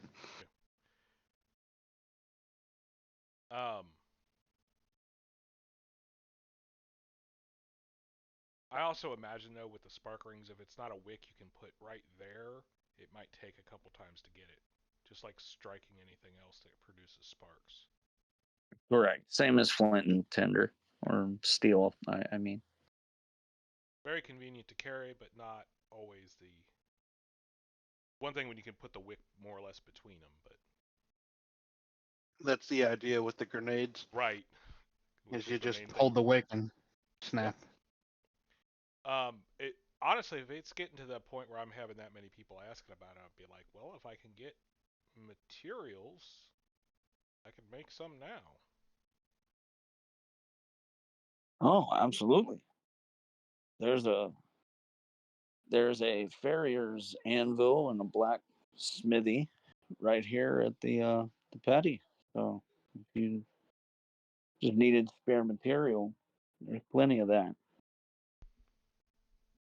Now, if you were requesting specific material, um, someone from the Hamura clan would run to town for you. All shops stay open all night, so Okay. at least during the festival. So I give them a list of things. Okay. And yeah, they would Actually, if they bring want, back. they could just go and get it from the ship because I've got it. Oh, perfect. Then they would take a list to the ship and request something, be brought to them. They're not sure what all it is, but they come back with two yachten in tow who insisted on accompanying the cart to the compound. They're not allowed into the compound. However, they insist upon not leaving until they see that everyone who was kidnapped from the ship, their words, is proven to be alive and healthy. Well, I will go down to the gate and collect the cart and the things off of it and assure them that everything's fine for now, and I'll send the others down so they can see them as well. Ah, good. They become very relieved seeing Yule, as they were there when he was throwing his fit about being escorted off of his own ship. Seeing he is calm and actually deep in his cups at a festival, everyone is calmed now. They ask an odd question. It seems they have some frame of reference for what is happening. Process is a little more archaic where they're from, and so they ask if he is honor bound to this place. At which point he replies yes.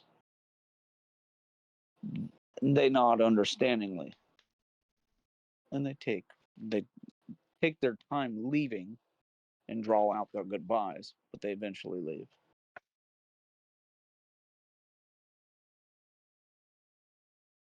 Yule would explain that honor bound is the Jotun word for what is happening here, as no one would willingly force another person to unwillingly go anywhere.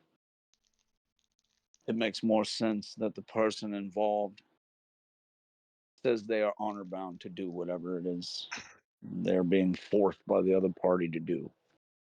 Perhaps it is better that Jaeger was too ill to join us. Yes. Perhaps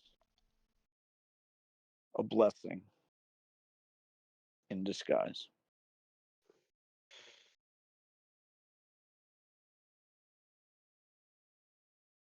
Horrible to say. How could you? Yeah, probably.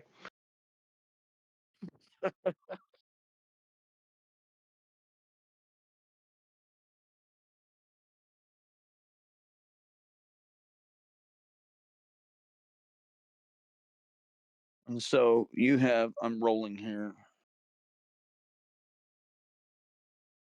You have, wow, 9 customers for lighters. All right, so I don't just make. I go ahead and I mix up some of the colored oils. Okay. We can get green, purple, blue flames. Awesome. And I tell them that, when they run out, they can just be refilled with regular lantern oil. But That's still not as cool as this. right. But yes, very satisfied customers. They pay the full money for engraving.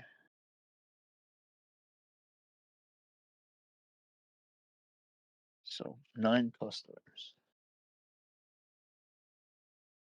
Excuse me. Oh, geez, I just remembered how much these things cost. Yeah.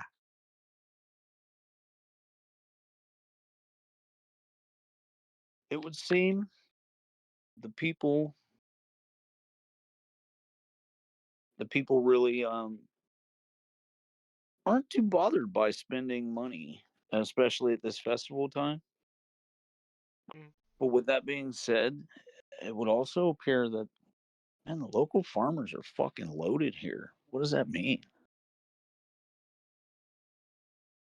Yeah, I don't There's know. a potential. There's a potential too that most of the workers come from here on the compound,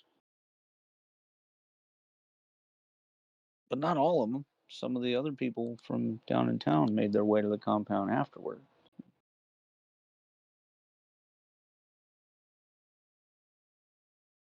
The citizenry here, they seem to be doing a lot better than the citizenry across the empire.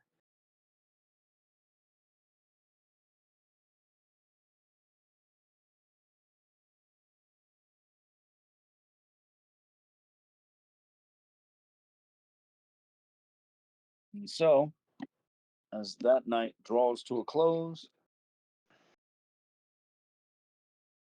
Yule passes out on the beach near some massive, I mean massive fucking bonfire that he built with as much bamboo as he could gather in his drunken state.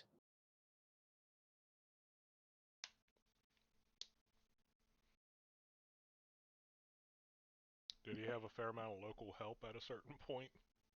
Oh yeah. I mean, people were definitely into it. They're like, yeah, big ass fire. Yeah, that sounds like people. And it burns on into the night. Down to a massive pile of bright red coals early in the morning, where most people are either passed out or barely hanging on.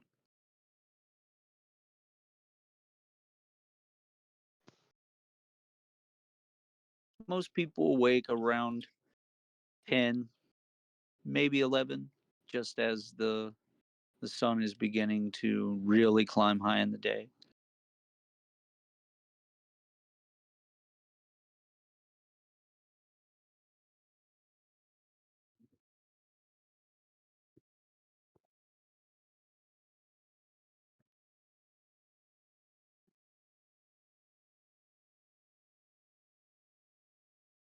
Well, And with that, single rider approaches the compound and is let in. Almost immediately, implying he's somebody. either that or they were waiting for him. That's fair too.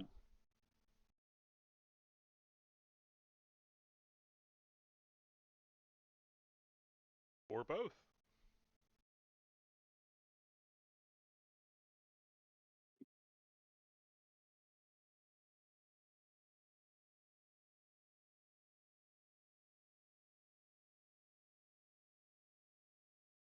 Genji, you identify right away. There's only one person that wears that style of armor and wears a training mask to hide who in the hell they are. And that's the Dragon Clan's right hand. The Hand is literally his title. Not much is known about him, other than he trumps most people's authority when he shows up. When there are clan heads or high-ranking clan members that need punishment doled out, or heads need to roll, or seppuku needs to happen, this is the guy they send to enforce that kind of shit.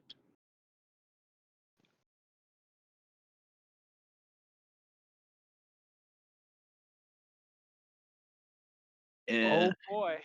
In effect, for all intents and purposes, he is the Tiberian Grim Reaper.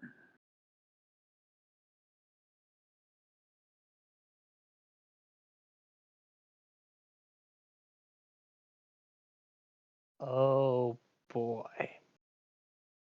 What did you do?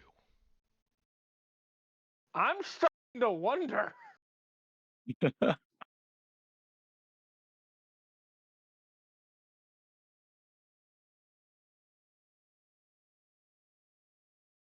And he approaches directly to you guys' little ensemble here. Yule is supposed to be here as well. I didn't place him. Imagine, if you will. He is there. I think we can manage some imagination. He approaches. You Stop. all can see my reaction to this guy is like, ah, shit. This man is death in motion. I can tell from your pallor.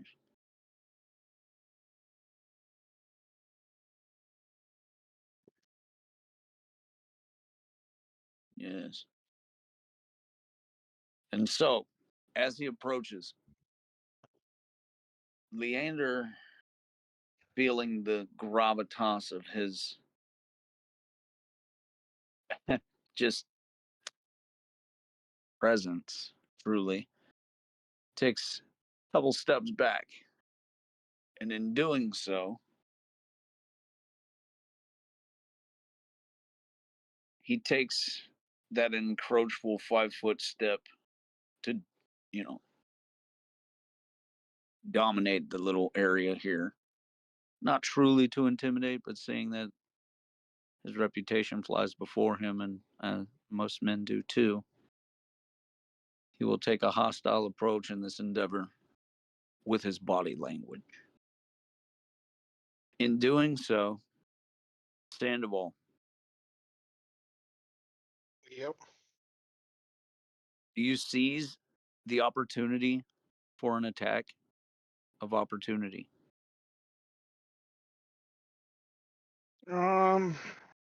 No, but You feel it. You can strike this man simply with a thought. You're pretty sure reaching down, grabbing your blade, and striking him would be done in one swoop, one fast motion. You trying not to be immediately impulsive. discard the thought, like, what? Well, yes, you're pretty sure that with this new sword, you could strike out at him, no problem. And you opt out of the attack of opportunity. Yep. He approaches and looks directly, well, the mask sort of aimed directly at Genji as he, Amura Genji, you are to accompany me to the castle immediately. Your friends, they come too.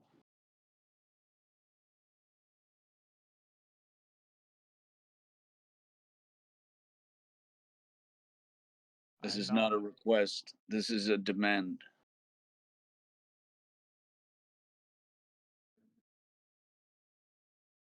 I look at Genji. I nod. Usually, when a demand is given, it doesn't come from some nobody or low person on the food chain. A demand is typically only made at the behest of the head of the dragon clan, which, Genji, your clan actively seeks to bury the knowledge of who that is. It's the emperor. The Tiberian emperor has demanded that Genji be brought to the castle.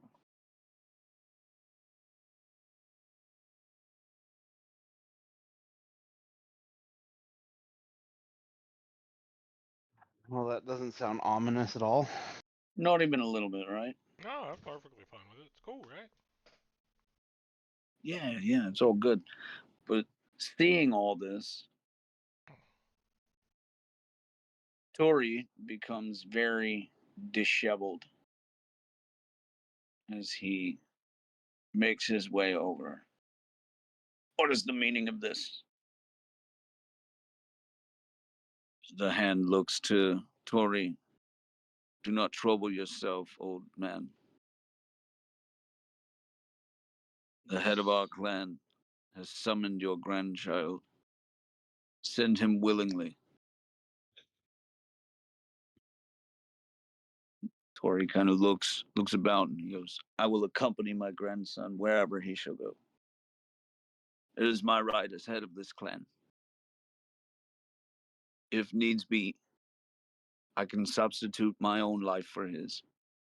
Our tenants claim this, yes? You are honor bound to accept. The hand just kind of bows at the waist. So be it.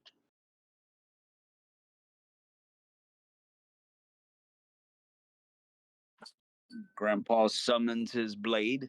It is brought. And you guys are escorted to the castle. The castle is several hours' ride from here. Those of you who cannot ride or do not have the skill will travel by palanquin. Oh boy, because I'm pretty sure that. Yeah, I have my base dex.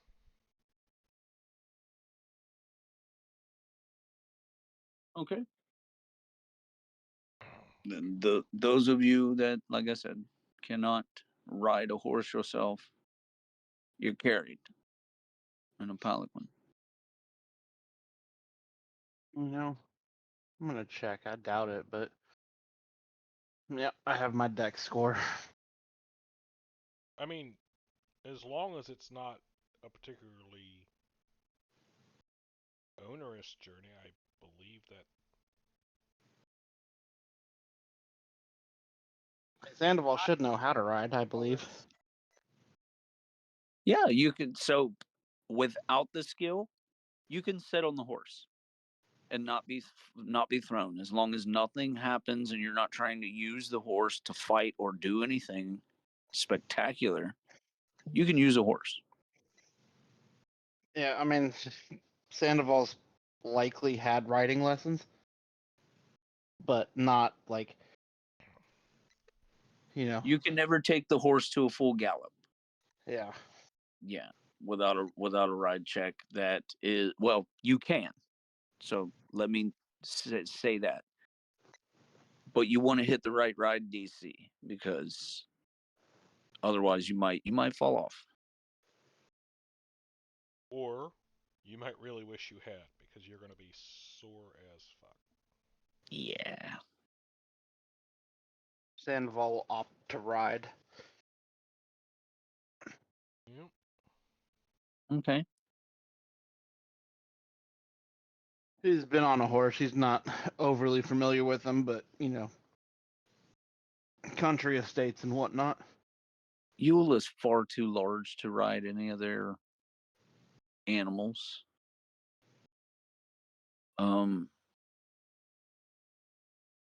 Nor does he feel comfortable riding in the palanquin.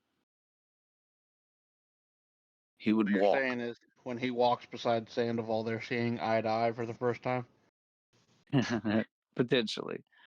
and not But just metaphorically.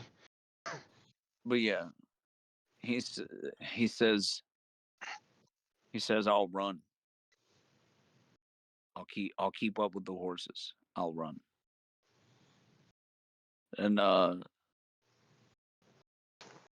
Tori kind of with a surprised look.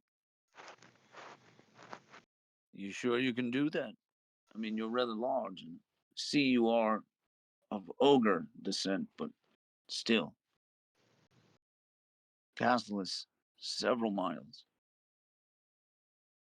Kind of sets his jaw, scowls down at the little old man.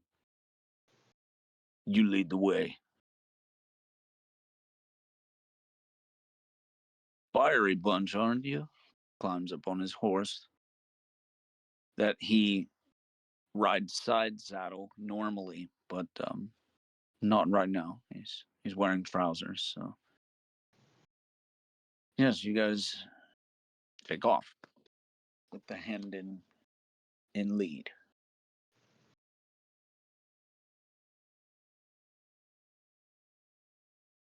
So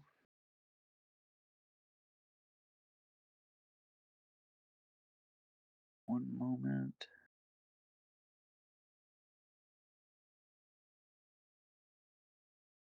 There we go.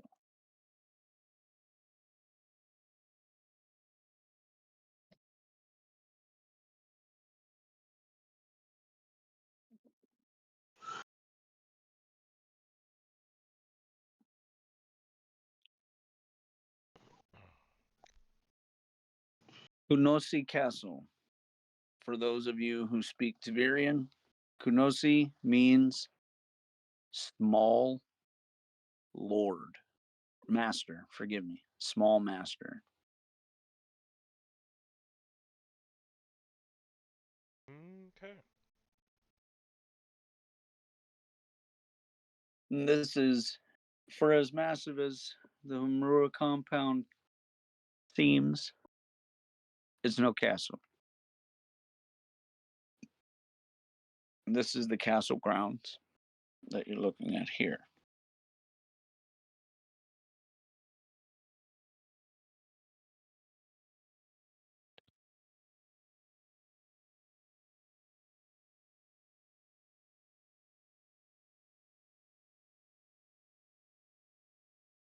Oh no. Oh no. Oh no, He has no, a no. battle map, guys. Well, I'm screwed.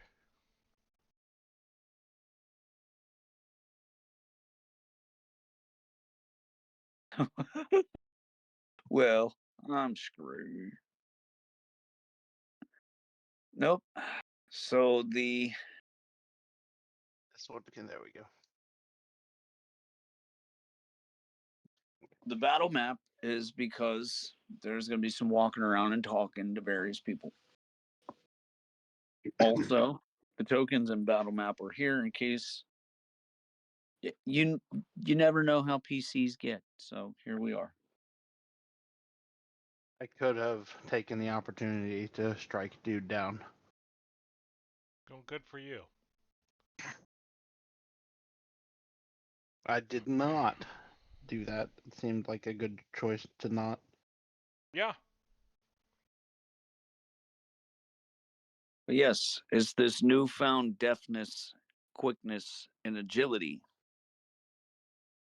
Wearing the sword on your hip. Were you holding your breath a little bit, Justin? Hmm? Were you holding your breath a little bit? Oh, no, I didn't know you had the urge. No. Are you asked about me? Yeah, you, not Armando. No, because you pretty quickly said you weren't going to do it.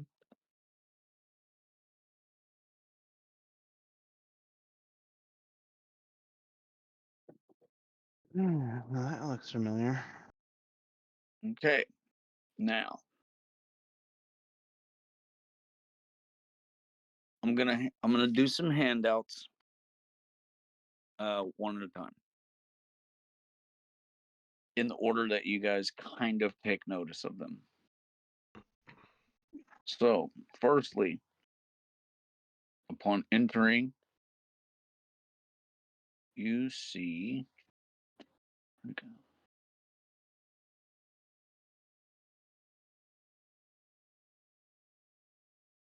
This man.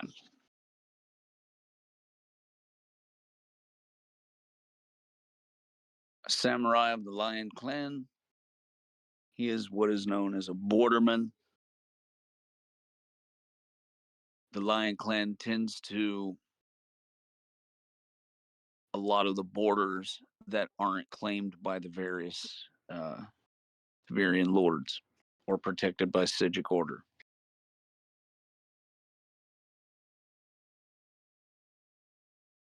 This one in particular,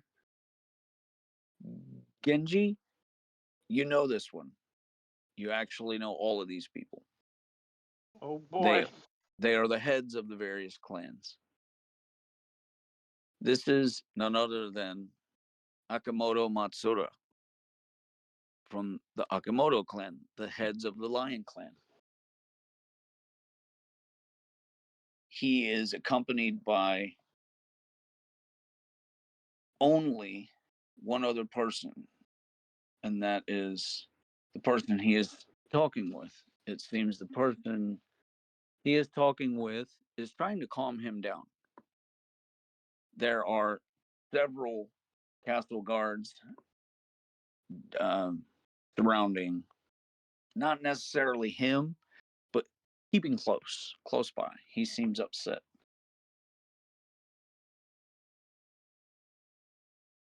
Then you notice someone up on a podium talking to the heads of the clans and their various constituents.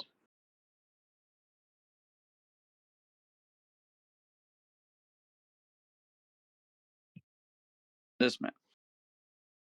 He is the major domo of this castle, otherwise regarded as the head of Dragon Clan. Yamana, Takahide Yamana.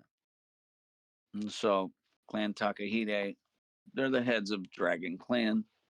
Although the true head of Dragon Clan is the Imperial bloodline, and so he holds the title of Major Domo.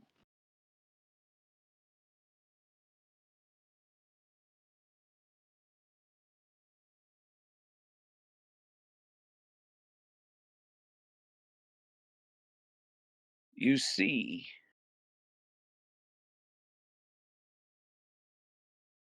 where is it? There we go.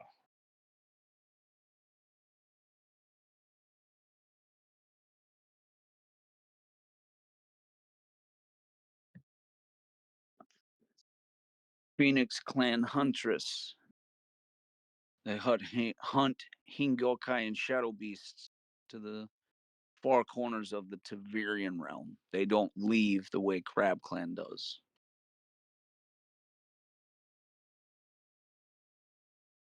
This one's name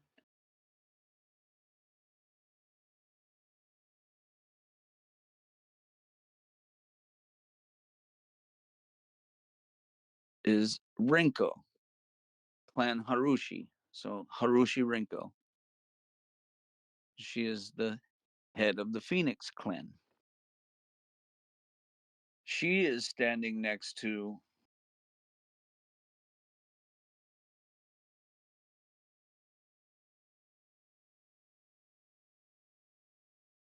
a unicorn clan, Kabuki Huntsman. And he is the head of the Unicorn Clan. Usually a little more mysterious and spiritual in nature, hence the face paint. But his name is. Hush, go on. I don't even know why you're awake. Go lay back down. His name is Sagara, Sumimoto Sagara. So, Clan Sumimoto. They seem to be standing guard over a cage.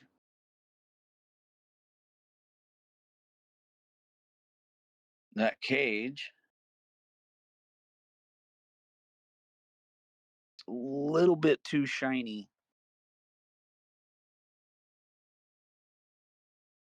to be regular iron or steel. There we go. You see a very ragged, tired, red-eyed, battered, and very lethargic and drained Bailan. Seems as though he's been patched up from some great battle. He is in full hybrid form.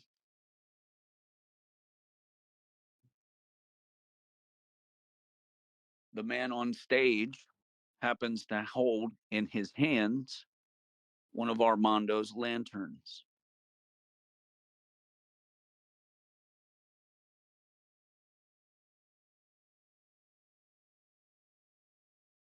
At the furthest,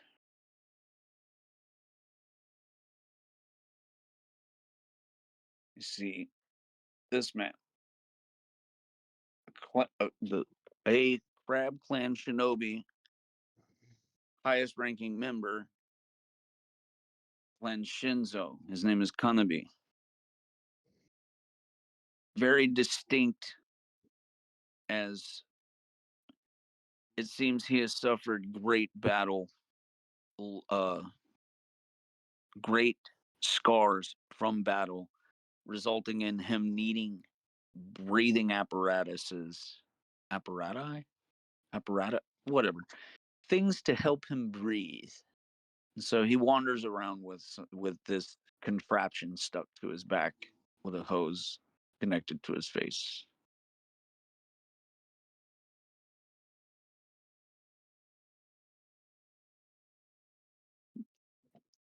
And the man on the stage seems to be implying that Bailan is very, very dangerous. He has some form of magic that's they don't fully understand. But it seems to control the shadows. God knows, potentially the greater shadows.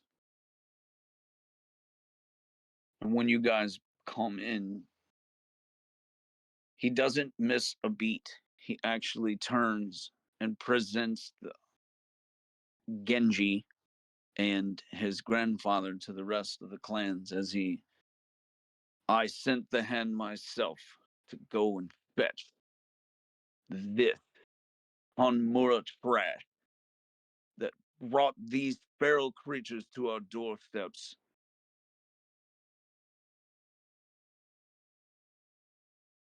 And your grandfather's not very happy at that.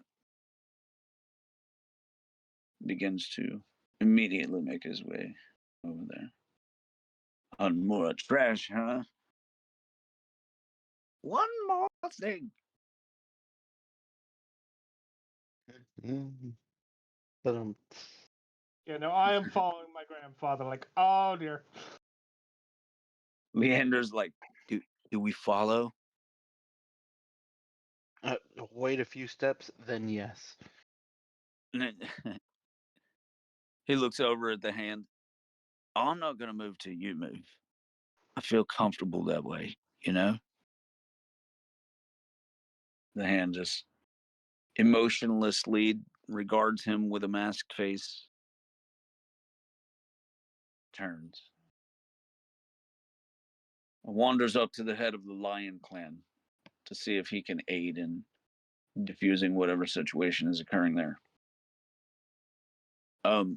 Genji, as you're passing by, you can hear the Lion Clan head, who seems as though he's been injured recently. You can see his slashes, his red soaked bandages. They are coming undone at this point as he has become very worked up. But he claims that the dragon head is Sophia. It is 4 in the morning almost. Go lay down before you get in trouble.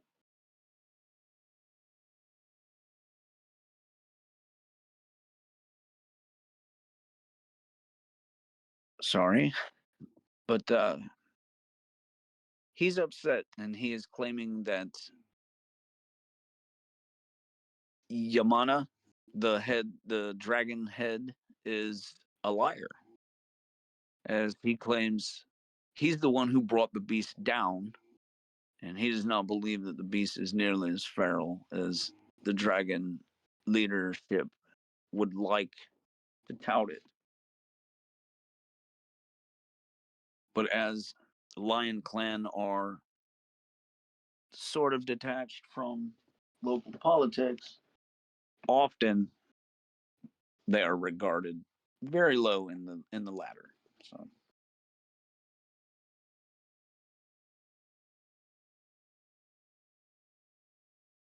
Okay. and yes, Tori begins his rant about halfway down the log. As he, oh, on motor trash, eh? This As I trash is worthy of protecting the borders. We've been granted the authority to determine who is allowed into your precious inlands. as I Please continue trashing our names while we stand here. as I The pass honorable way. as I pass by the lion guy, in Taverian, I say, "For your wounds," and I pass a vial into his hands, and I just keep moving. Out of game, I expect he's so caught up in what he's doing, he takes it whether he uses it or not. I don't know, Right, but he right. takes No, it without thinking. he takes it without thinking, but feeling that it's not like a gourd or a sake bottle, he sort of takes it catches him mid sentence as he looks down at his hand and becomes very fascinated in what it is he sees. His jaw kind of drops open as he watches you walk away. Sandoval kind of mimes the drinking motion at him. Crosses his arms, crosses his chest. He did not drink it, by the way, as he kind of I very much like an angry teenager or child. I didn't like he can do what he wants with it. I gave it to him. He can use it or not. He's just holding it in his hand.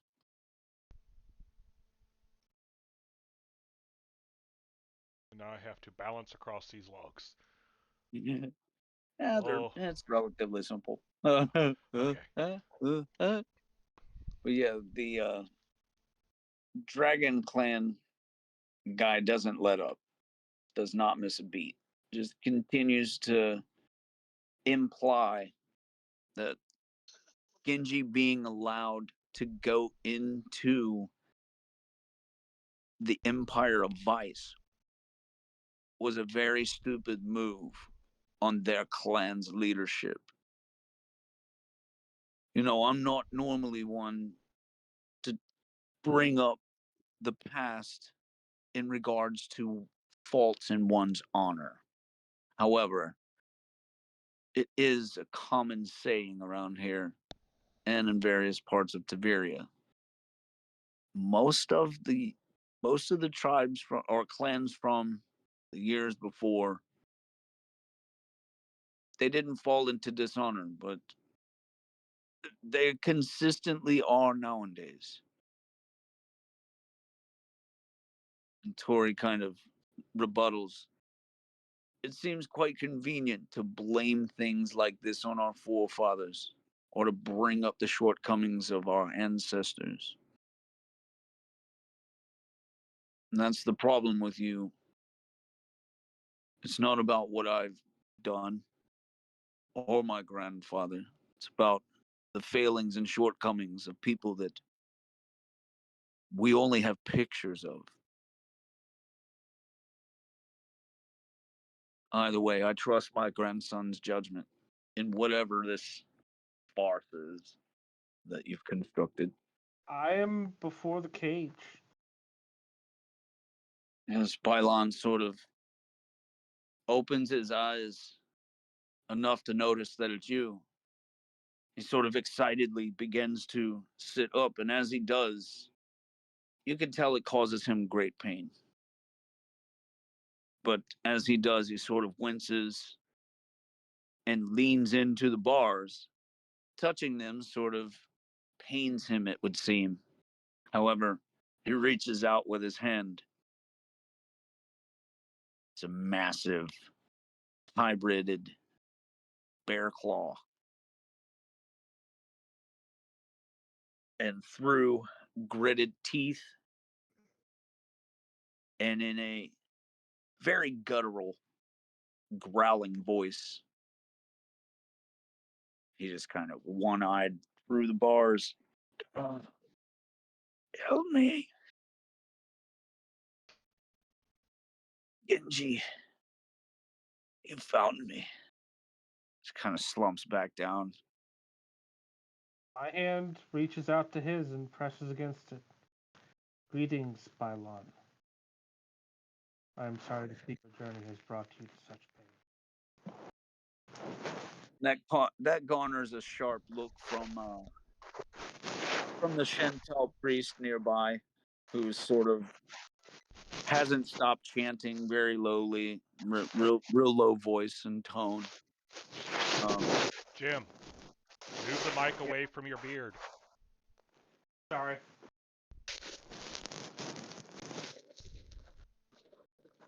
But the Shintal priest has not stopped chanting in low voice, and he's kind of wandering around the cage, doing various sigils in the air with his hands. Seems he is writing various things on a sheaf of paper that he begins to either fling at Bylon or roll up in place at the end of a prayer. You're not real sure what it is he's doing, but you're not even real sure it's having much of an effect. You do know, however, this cage is definitely made of sterling, and that's the issue here. It's causing a really bad problem for our buddy here. Mm-hmm. Jim, yeah, you're still giving a lot of feedback. Justin, I literally don't have it anywhere in my phone. I don't know what's going on. Check. Is it corded? No, it's wireless. No, mine's corded. Here, let me. It sounds like you're at the beach. Yeah, I got nothing. Here, I'll hop off and hop back on. See if that.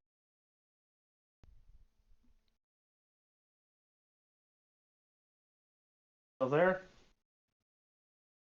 A lot better. Yeah, we're not getting the static when you're not talking. There's still some when you do.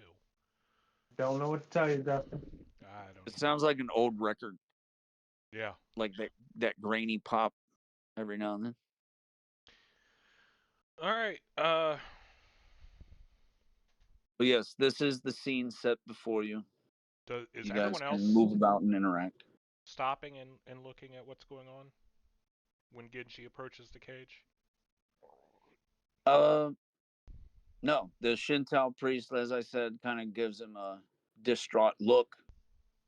But yet again, the Dragon Clan speaker takes the opportunity to drive the point home as he befriended the beast.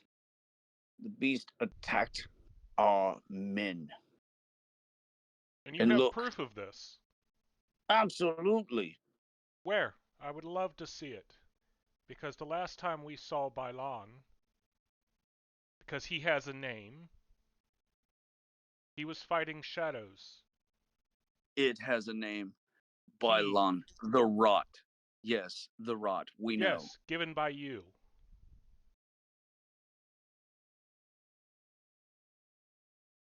I'm still Any waiting for creature- you to drive your point. You hold the weapon I gave him in your hands to fight the shadows. See, look. He doesn't even deny it. Why should I? God sees him. As the guards kind of questioningly look at one another. Why So should- now we listen. So Why now we listen to hysterical claims of old men. Why should I deny giving a weapon that fights the darkness? It controls the shadows. We witnessed this. Drives them You back, asked yes. for proof of injured men. I'm telling you, I have men laid about. They're in the infirmary now. Did they attack first? Kind of disregards. Ah, that sounds like a yes. An admission. Of course he defended himself. Who would not? Well, you sound like the Lion Clan head over there. Distraught. Distraught, I assure you. Manipulated by the dark. Yes, that's Oh why I yeah. fight. That's why I fight it. You stand here preaching about days long past rather than living in the present, where the Black Church has already entered your southern waters. Yeah, with that, everyone kind of a sharp gasp. Say, what? Few people murmuring.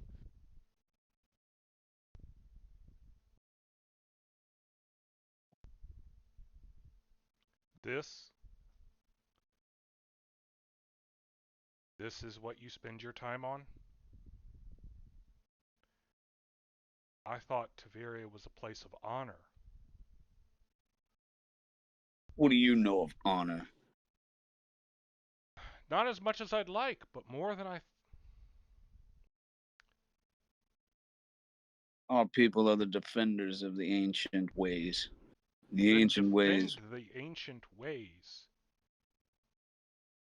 This is our attempt. We are constantly undermined by this empire of vice and its constituents. So he kind of looks about. Even in our presence, this one doesn't hide his connection. Look, as he motions towards Genji and his tender moment with Bailan. The Hingyokai are directly responsible for a lot of dark, treacherous things from the past. Individuals, yes. Just like many men are responsible for dark things from the past. You blame a race for the actions of individuals. Your people do. No. I have no people.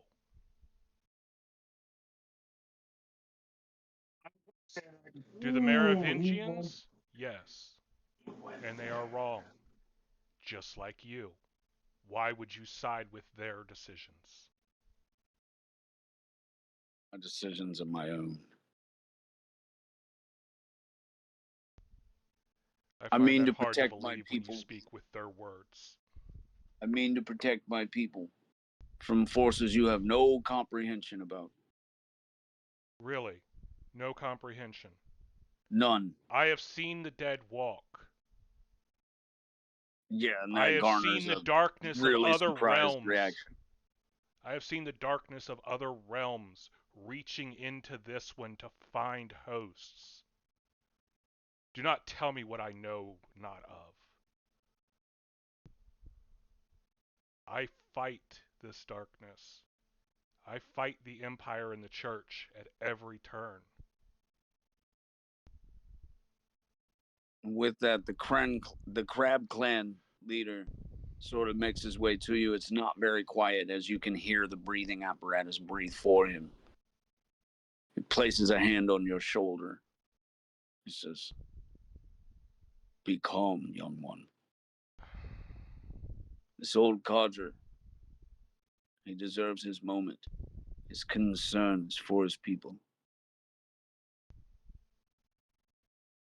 Do not know if you would wish it, but I had brought a present for your clan as well. We've been informed of your methods.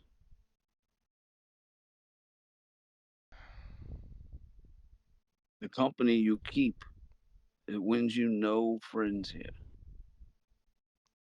As they kind of glance across the way at Leander and Sandoval, very obviously awkwardly standing apart.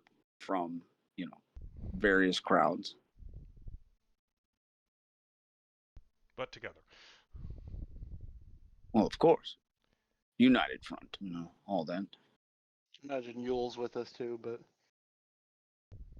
He is.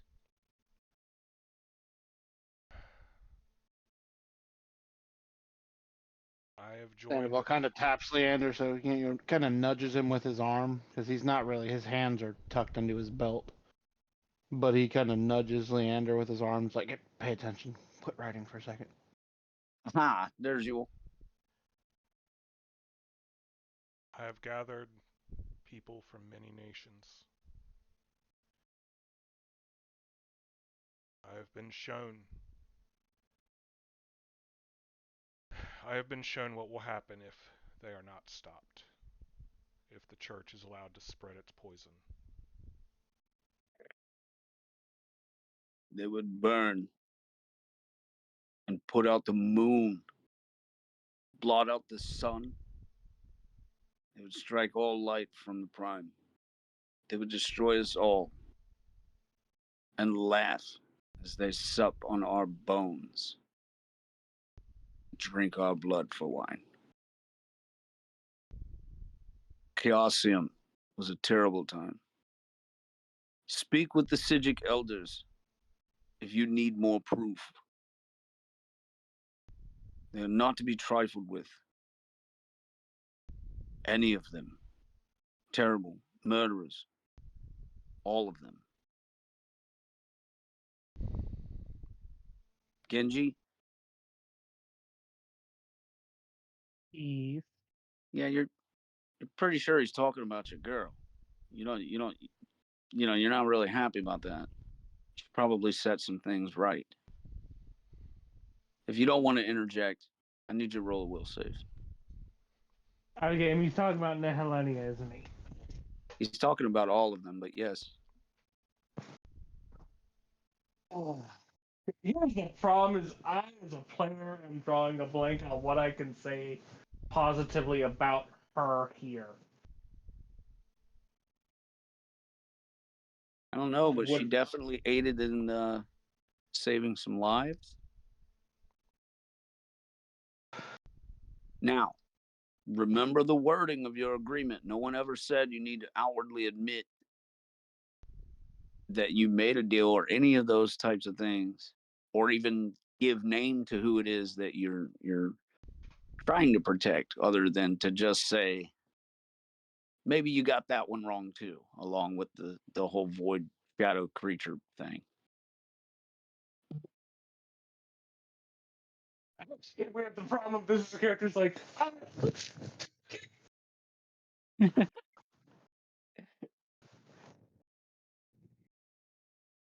Um.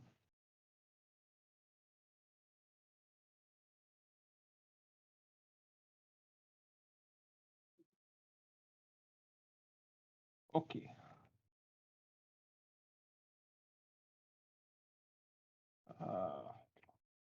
Is this the type of thing that a willpower save gets increasingly harder? No, not really. Oh, okay. It's one of those ones where if you opt into making one and you succeed, a whole world of bad happens because you just broke your promise. Oh.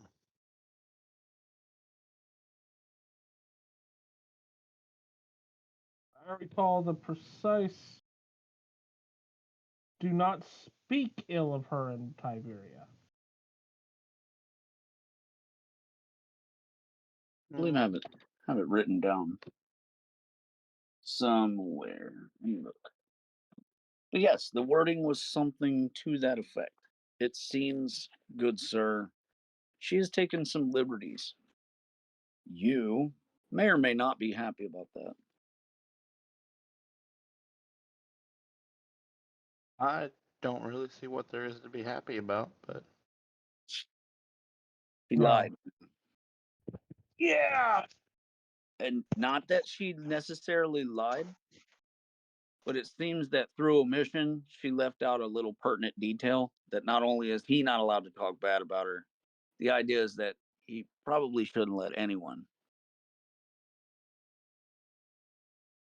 And there's a real solid chance, had she said that to him, he would have said no to her deal.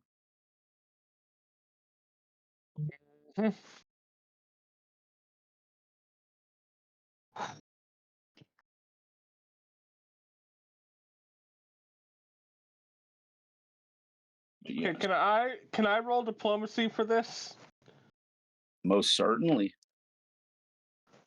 to try and word this in a way that is not going to get me, my friends, my grandfather, and Bylon all killed? Bylon's not your friend? I'm including Bylon separately because in theory I could. I hate to say it, he's in real deep shit here already just Yep. by being here. You see the difference? We can. Well, 25. I literally cannot do better. Nice. And so, yes, you do it very well without implicating that you are implicitly saying, potentially some of the mad ones are good. You sort of imply that, hey guys, if we were wrong about the Hingilkai, is there Which potential I we're beat. wrong? Right. Is there a potential we're wrong about other things? And you kind of leave the implication alone in the air. And that seems to alleviate. And you're fine with that. Or leastwise, she is fine with that. Yeah. It is not accepted by everyone there, though you do seem to get that eyebrow raise and that fold downward of the lip, that agreeing like frown, that stank face. They're like, maybe we do need to reconsider some stuff.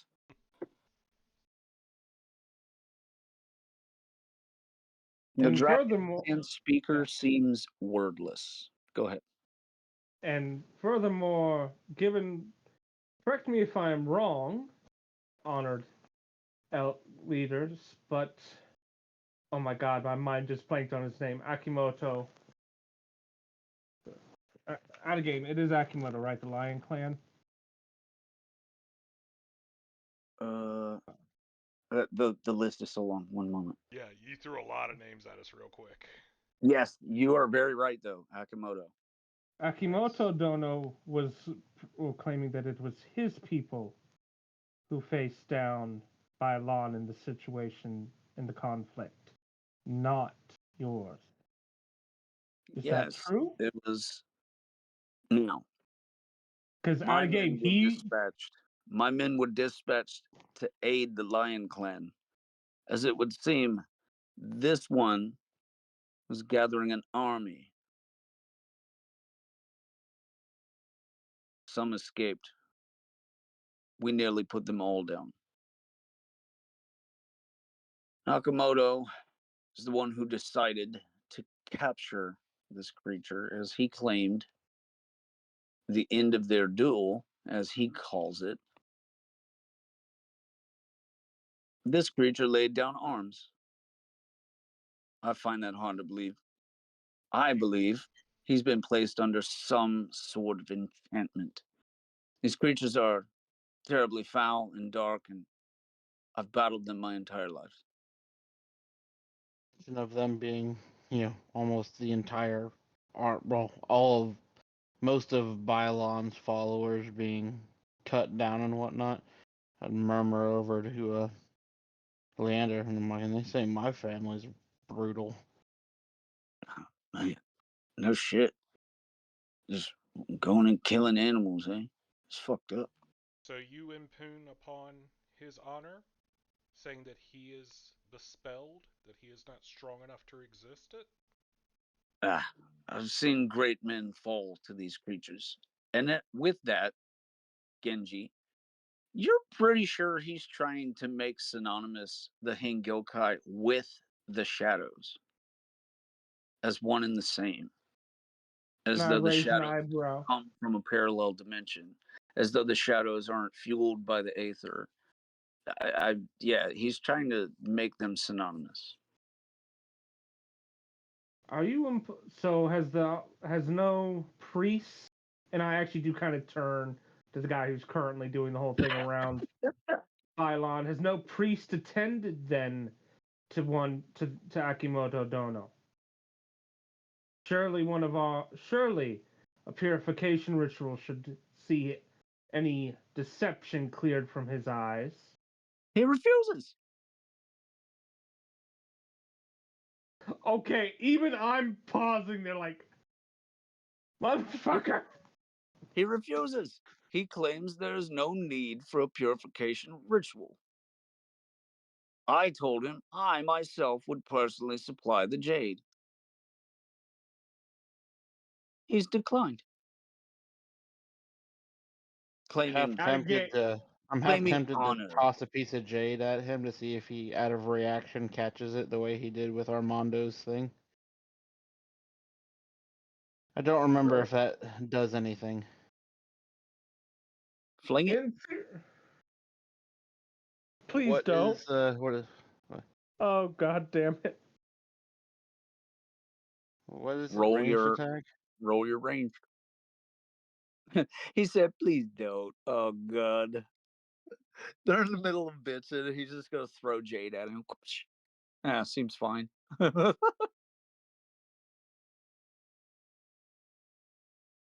Oh, that's gonna be a 31.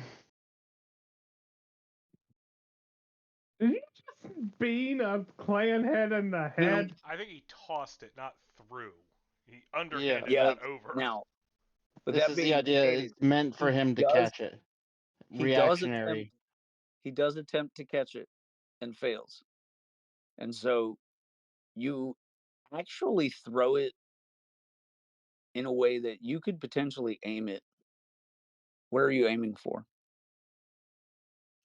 Aiming right for where his arms are crossed, as you said, Okay. to fit Then to where it just lands right on his skin of his arms. yes, he doesn't get the opportunity to react very well. And so all he does is watches the jade land in the crease of his arms, in the folds of his arms, as he kind of growls and makes a scowl at your face. He's like, "Mm." But yeah, no caustic reaction. So, Assuming it's noticed what I did. oh, everyone watches, and literally everyone there is uber impressed with how quick and adept that Bro, just what? yeah. And like, damn. They're also like, really?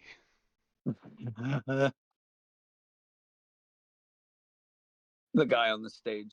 Now, see, was that so hard? I mean, I would require that I be further convinced with a priest or something, but that's enough. Suffice.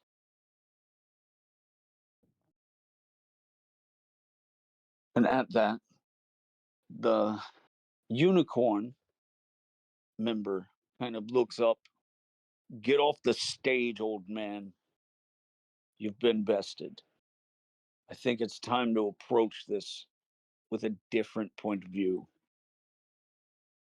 If I take a deep breath, if I may, I would like to hear what Bylon has to say.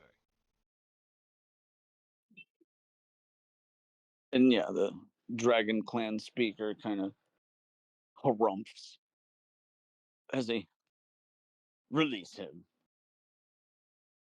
Still holding the lantern, by the way. He hasn't let it down. Hmm. Armando, you're not sure what to make of that. The fact that he's still got the lantern in his hand. Potentially, he is fascinated with it. Because he got a report of what it was doing. Correct. To use it.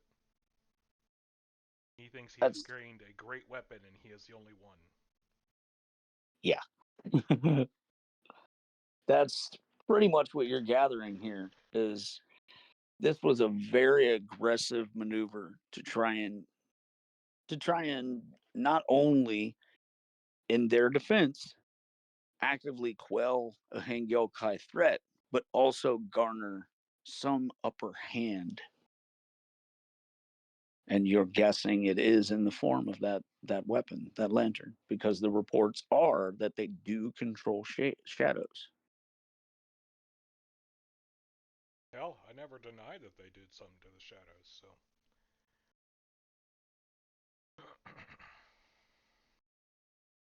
So they said release him. Are they letting Bylon out? Yes. And so the Phoenix Clan woman steps forward and begins unlocking the cage. In doing so, the Crab Clan leader and the Unicorn leader both get into the cage and drag him out, as he is pretty heavy. He kind of gets pulled out of the cage and laid on the ground unceremoniously, not hard, just kind of not having his own strength. He kind of just slumps forward. You guys came for me. As he begins to sort of collect himself, you can So, see he has become misty-eyed. I knew you would come. And you see in his hand, there is a leather cord, and he is clutching something in his hand. it's the He piece is. of silver. No. It is the piece of silver. Oh, the piece of silver? Uh-huh. Or not. Yeah. The What, the shilling? fucking. Thank you. Yes. The shill. Shill, It that's is the outside portion of a Tiberian coin that has been shaved down. Right. The one that Sandoval gave him. It's a Tiberian penny. For luck. So I'm going to move over to him, and I'm going to heal him. And at that, Sandoval, you're still near Akamoto. He kind of makes the correlation as he looks down at the potion in his hand, looks up, kind of making sense. He offers the drink back himself. Very surprised look on his face.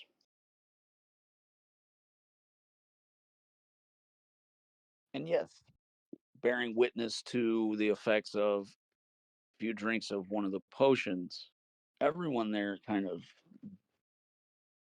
stands aghast, mouth agape. Lots of inward breathing. Sandoval's vaguely curious if he's gonna get his jade back. Probably not. Probably not. Actually, no, you probably will. With it being might be thrown at back at you. speed, yeah.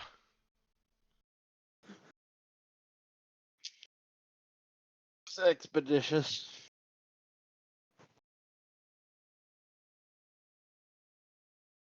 But yes, it would seem some of the tension has left the air as the old man no longer has the floor. Your diplomacy role there, Genji, really made a few people kind of question the validity of what they were already questioning in the first place. Well done, Genji, because my next step would have probably gotten me killed. I'm Curious. worried. I'm He's curious. like, "I'm What was your curious. next step? Let him go." Healing him inside the cage. Oh, with one of your Dorjes? Mm-hmm. Please don't. Gotta remember, they don't set off your flute. No, but They I don't all know that it carry would. flutes. That's true. Yeah, that's the problem. Is they might not have waited I actually turned to the crab guy and I'm like, I'm sorry, I don't think these will be effective for your injury. No. They only work on I've been to wounds. many a healer. I've even spoken with the head of the Sijic Order. There is no saving me. Time is my enemy. Okay. Well, maybe if you die, I could bring you back and you'd be better. Do you say that? No, that's why I said No, out you of said game. out of Dear game. Lord, no. A, I don't have the defibrillator on me. That was too big to carry around. B, no. No, just no. That's funny. Uh, But yes. Well, what questions do you have for Blylon? Okay, so out of quick thing, it is now 3 hours on this recording. Do we want to stop Okay. here Would and you? begin that next time? That sounds great. All right. Okay. We can pause right here. It's a perfect spot. Tension's been broke. Any quick words before I stop the recording? I don't believe so. All right. I think I'm all set. Until next time. Oh, yeah. What you got? I mean, I do reach out and place a hand on Bylon's shoulder, comforting. At a game, I very quietly have been contemplating how I'm. Upon seeing that Bylon was in the cage, I was very quietly contemplating what is the fastest way to cut my way out of here? Probably down the waterfall, but that's just a guess. Yeah. And so, Actually, no, because I guarantee there's something blocking the exit. the guys are waved over. So, Leander, Yule, Sandoval, you guys are asked to approach now, as it would seem. The only person that thought it was going to be scary to have you there sort of been diffused. That, however, doesn't get rid of the fact that most of the people here know who you are, at least by last name. So next session, there's going to be some questions for you. Oh, I'm sure. Yeah. And I'm sure Sandoval is going to infuriate them with his answers. As he does everyone. All right. Hey, man, par for the course, right? Oh, right now I'm almost tempted to do it on purpose. Oh boy. All right. Session ends.